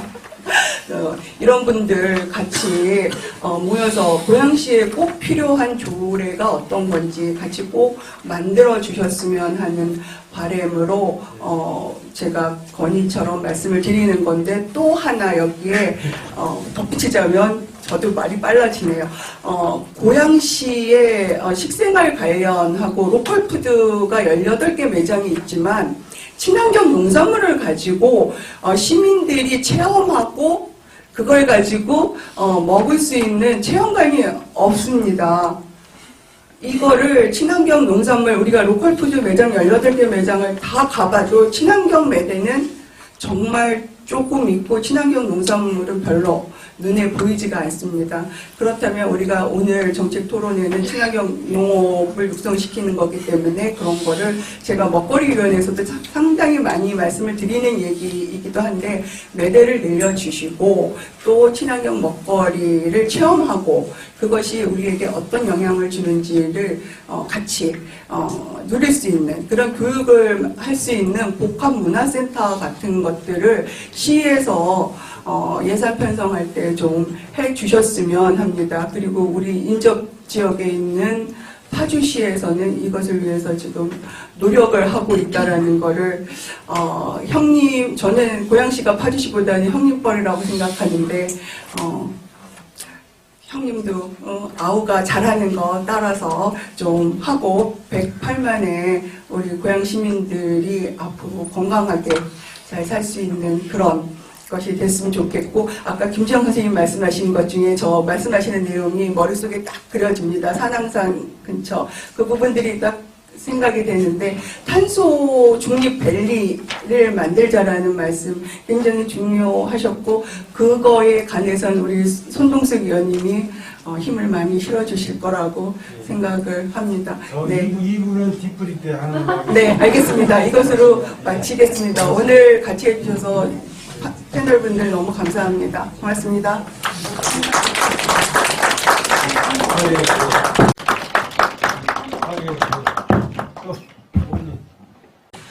저는 오늘 말씀을 끝까지 듣고 있었던 게 너무 재밌었어요. 제가 관심 있는 일이기도 했지만 여기 계신 선생님들 그리고 의원님들께서 갖고 있는 그 관심도가 이게 현장의 목소리인 거잖아요. 사실은 곳곳에서 드러나고 있는 일들의 현상을 지금 앞에서 다 모아주셔서 굉장히 심도 있게 깊은 이야기가 나온 거라는 생각이 들었고요. 저는 그런 측면에서 저도 기후위기 관련된 이야기들을 끊임없이 해오고 있거든요. 토론회도 여러 차례 하고 뭐 포럼도 하면서 느꼈던 거는 이 친환경 급식도 그 안에 반드시 들어갈 수밖에 없는데 제가 오늘 손동숙 의원님하고 김현식 주무관님 보면서 여야가 없고 그리고 입법과 행정이 별다른 게 없다라고 생각한 게 두 분이 똑같이 보라색을 입고 오셨더라고요. 빨강과 파랑을 섞어서 와, 우리는 하나다라는 걸 보여주신 것 같아서 저는 굉장히 의도하고 왔습니다. 네, 그러실 것 같았어요. 워낙에 아이디어 좋고 스마트한 분이셔서 그래서 제가 드리고 싶은 말씀은 저는 그 지금 모든 것이 기승전 예산이라고 생각해요. 결국은 친환경 농업도 친환경 급식도 우리가 예산을 좀 더 많이 편성하지 않는 한 어떤 방식으로든 확산해 갈 수 있는 길은 별로 없다. 이 부분에 대한 고민이 하나 있고 또 하나가 김현식 주무관님께 말씀을 좀 드리고 싶은 건데요. 친환경 농산물을 만들어서 그게 소비와 공급이 어느 정도의 조율이 되지 않는다고 한다면 계속 남거나 너무 부족하거나 이런 상태가 일어나는 일들은 그건 고양시에서 요즘 유행하는 게 AI잖아요. 데이터 시스템을 통해서 농산물이 만들어지는 전체 농업인들의 가구와 거기서 나오는 생산된 물건들 그리고 학교에서의 그 급식의 그 정도가 있는 거잖아요. 그것들이 각각의 데이터를 합해서 그 조율을 하는 것들을 고양시에서 해줘야 한다는 생각을 좀 합니다. 그것을 통해서 예산도 조금 더 정확하게 편성할 수 있을 거라고 보고요. 그래야 친환경 농업을 하는 분들도 좀 더 활성화된 사업을 할 수 있을 거라고 생각해서 그 부분도 좀 말씀드리고 싶었고요. 함께 하겠습니다. 주시는 말씀도 있으면 저도 같이 약속드리고 하겠습니다. 오늘 너무 감사했습니다. 다른 말씀 안 계시죠? 2부에 하겠습니다. 한분 계시. 예, 지금 전자의 그 수혜분께서 뭐 좋은 말씀을 많이 하셨는데 우리 그 친환경 농민으로서는 다른 거 없습니다.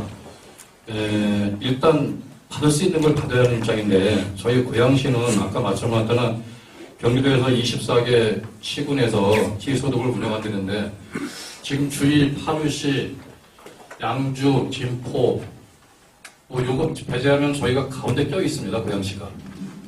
고양시만 빠져있는 입장인데 우리 저 손동수 의원님께서 아까 말씀하셨는데 2025년도에는 이 기회소득은 고양시에서는 입법화도 못 된 겁니까? 질문 끝나신 거죠? 예. 아니 잠깐만요. 일단 먼저 물어보고 어떻게 된 겁니까? 네, 아직 안 된 거. 안 된 거죠? 네네. 거기에 대해서 우리 저기 의원님을 한 분밖에 안 나오셨는데 도 의원님 뒤에 계시고 제가 짧은 지식으로서는 이 기회소득은 도에서 50%, 시에서 50% 아닙니까? 그럼 좀 도 의원님도 죄송하지만 나오셔가지고 어떤 반영을 좀 우리 고양시에서 기회소득을 위해서 운영을 하고 있는 거고 또 시에서도 우리 의원님만 나오 계시니까 어떻게 운영이 되는 건지 아니면 내년에 올해 63 지방선거에서 모르겠습니다. 26년도 기획 사업계획은 다 이제 진행했고요. 예, 뭐, 예를 말씀하지만 63 지방선거에, 당선되셔가지고, 우리 친환경위원, 특히 기회소득 고양시만큼은 늦었지만은 좀 입법화시켜가지고, 좀 기회를 주시면 감사하겠습니다. 제가 짧게 말씀을 좀 할게요.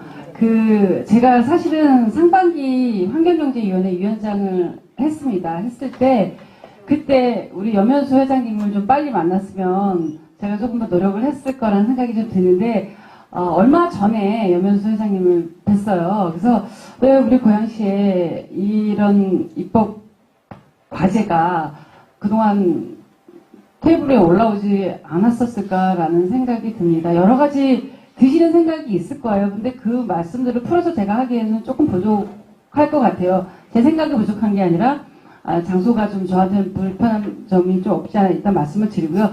저는 이 말씀이 나가면은 저도 어떨지 모르겠지만 저는 여러분들이 선동을 좀 해야 되고 저는 사실 여기 계신 여러분들의 목소리가 커져야지만 뭔가를 바꿀 수 있다고 생각해요. 우리 예를 한 가지 들어볼게요. 우리 고양시에 전국에서 가장 많은 로컬푸드 매장이 있는 이유가 뭘까요?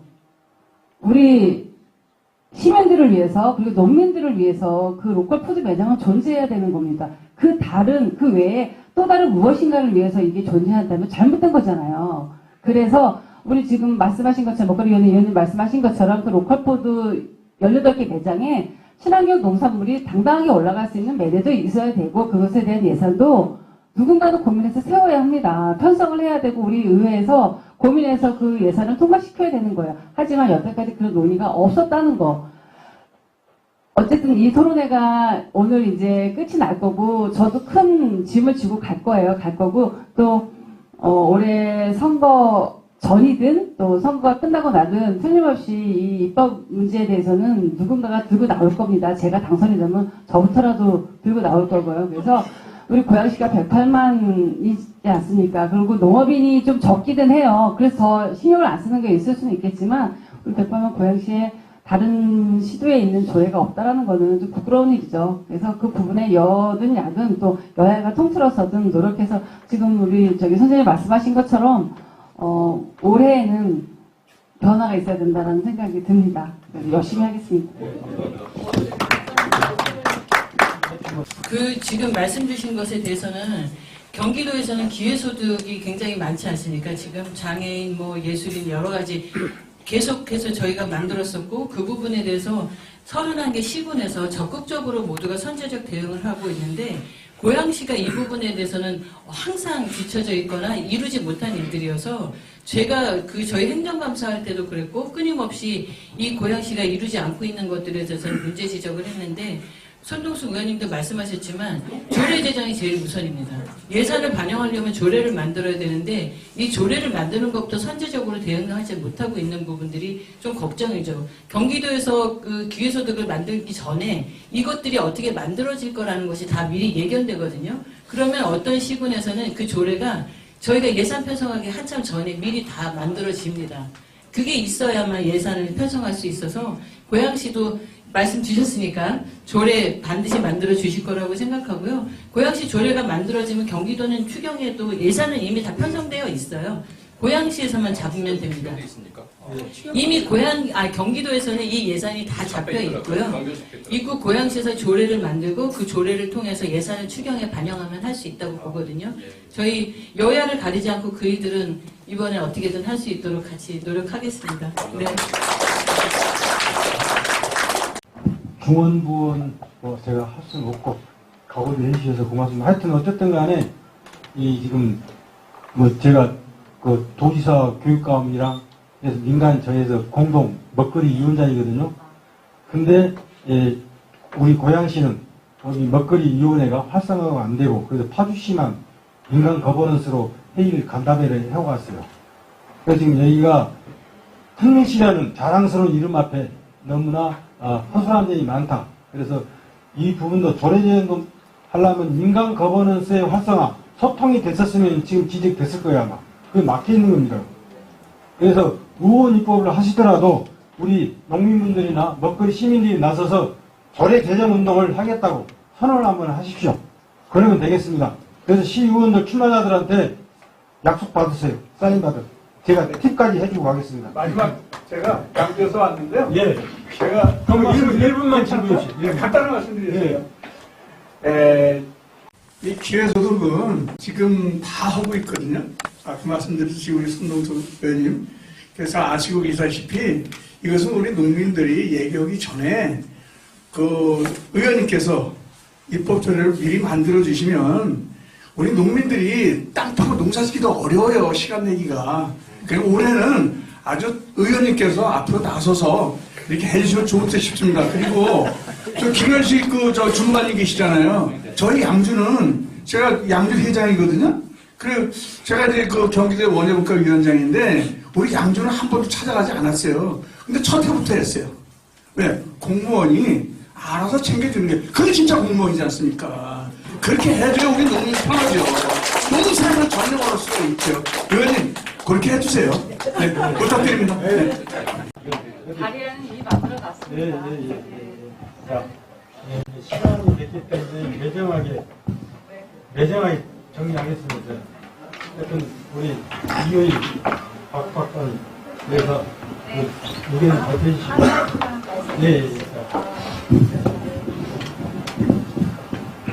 네, 제가 말씀드리고 싶은 거는 우리 김현식 주무관님 자료에서 친환경 직불금을 17.7헥타르, 환경 재배 장려금이 116헥타르라는 충격적인 자료를 주셔서 감사드립니다.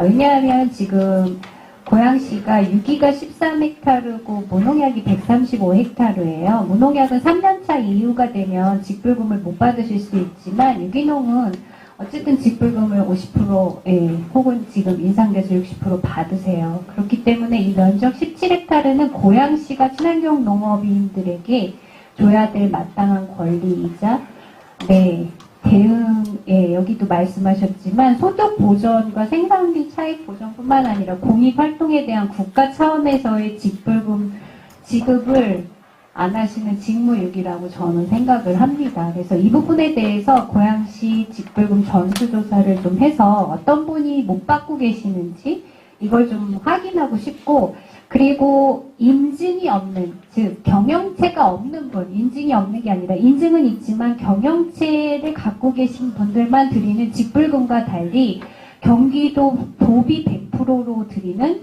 재배 장려금 같은 경우는 친환경 인증만 있으시면 무농약 3년차 이후에도 받으실 수 있어요. 그렇기 때문에 116헥타르라는 것은 너무 작습니다. 지금 우리 경기도 도비로 지급되는 그 100% 도비도 받지 못하시는 분들이 지금 고양시에 많으시다는 얘기예요. 그래서 오늘 저는 이 성과를 높이 평가하고 싶어요. 이렇게 현재 담당하고 계시는 분이 아니면 제가 얻을 수 없는 그런 자료거든요. 그래서 이거를 기반으로 경기도에서 지금 시행하고 있는 재배 장려금을 고양시 친환경 농민들 100% 다 받으시는 걸 목표로 하시고 조례도 제정하는 그런 풍성한 한 해가 26년에 펼쳐지기를 바랍니다. 조 선생님 하실 거는 2부에서 3부에서 하는 걸로 하면 안 될까요? 그래요? 아까 저희가 작년 2005년 8월에 갑자기 친환경의 급식이 친환경 급식 지원이 중단될 거라는 소문이 돌면서 갑자기 여름방학 때 학부모님들과 영양선생님들이 굉장히 많이 노력을 했어요. 시에다가 많은 민원을 넣었고요. 근데 결국에는 고양시 친환경이 없어지고 저희는 모두 경기도 지원 사업으로 가게 되거든요. 그런데 아까 김상건 회장님께 제가 살짝 여쭤봤어요. 그러면 고양시에 초등학교만 해도 87개 학교거든요. 87개가 고양시 친환경 지원을 받다가 경기도로 가면 올해도, 그러니까 작년에 하반기에도 경기도 지원이 중간 하반기에는 지원이 줄었어요. 그래가지고 지원을 많이 못 받았거든요. 그래서 그냥 무상급식비로 대체하는 그런 상황이 많이 벌어졌었는데 저희가 이렇게 갑자기 가게 되면 어떻게 되냐? 그러니까 경기도도 줄일 수밖에 없다고 말씀하시더라고요. 경기도 지원 사업도. 왜냐하면 수요와 공급에 맞춰져야 돼. 계약 재배가 돼야 되는데 저희가 한꺼번에 가게 되는 거잖아요. 그래서 그런 문제가 발생을 해서 전체적인 친환경이 학교급식 지원 사업이 규모가 적어질 것 같다는 말씀을 하시더라고요. 그래서 굉장히 우려가 돼요. 2026년에. 그리고 아까도 말씀드렸듯이 학교급식의 친환경은 이제는 이렇게 선택이 아니거든요. 당연한 거거든요. 네, 당연한 거예요. 그렇기 때문에 여기 계신 모든 분들과 저희가 함께 지켜나가야 될 소중한 가치라고 제가 아까 말씀을 드리고 싶었었는데 정말 그거 꼭 여기 계신 위원님들께서 진짜 너무너무 꼭 지켜주셨으면 좋겠고요. 앞으로도 진짜 3,500원 어디 가서 김밥도 못 사 먹어요. 김밥도 못 사 먹는 그런 무상급식으로 우리 농민들이 노력을 하고 저희가 노력을 해서 이 친환경 급식을 만들어 가고 있는 거거든요. 그래서 저희가 정말 꼭 지켜야 될 그런 소중한 그런 브랜드니까 꼭 지켜주시기를 부탁드리겠습니다. 청년 농부 수고자 오늘 토론에 참 나오셨죠. 네. 그거 한 말씀 그래도 3.평이나 드리시는 자신 있게 한번 해주세요. 저도 아버지 밑에서 지금 계속 농사를 지으면서 지역 어르신들과도 소통을 조금씩 하고 있거든요. 네, 하지만 저는 원래 그 농어촌에서 살아서 그 농업만 보고 살았던 청년으로서는 되게 뜻깊은 자리였던 것 같고,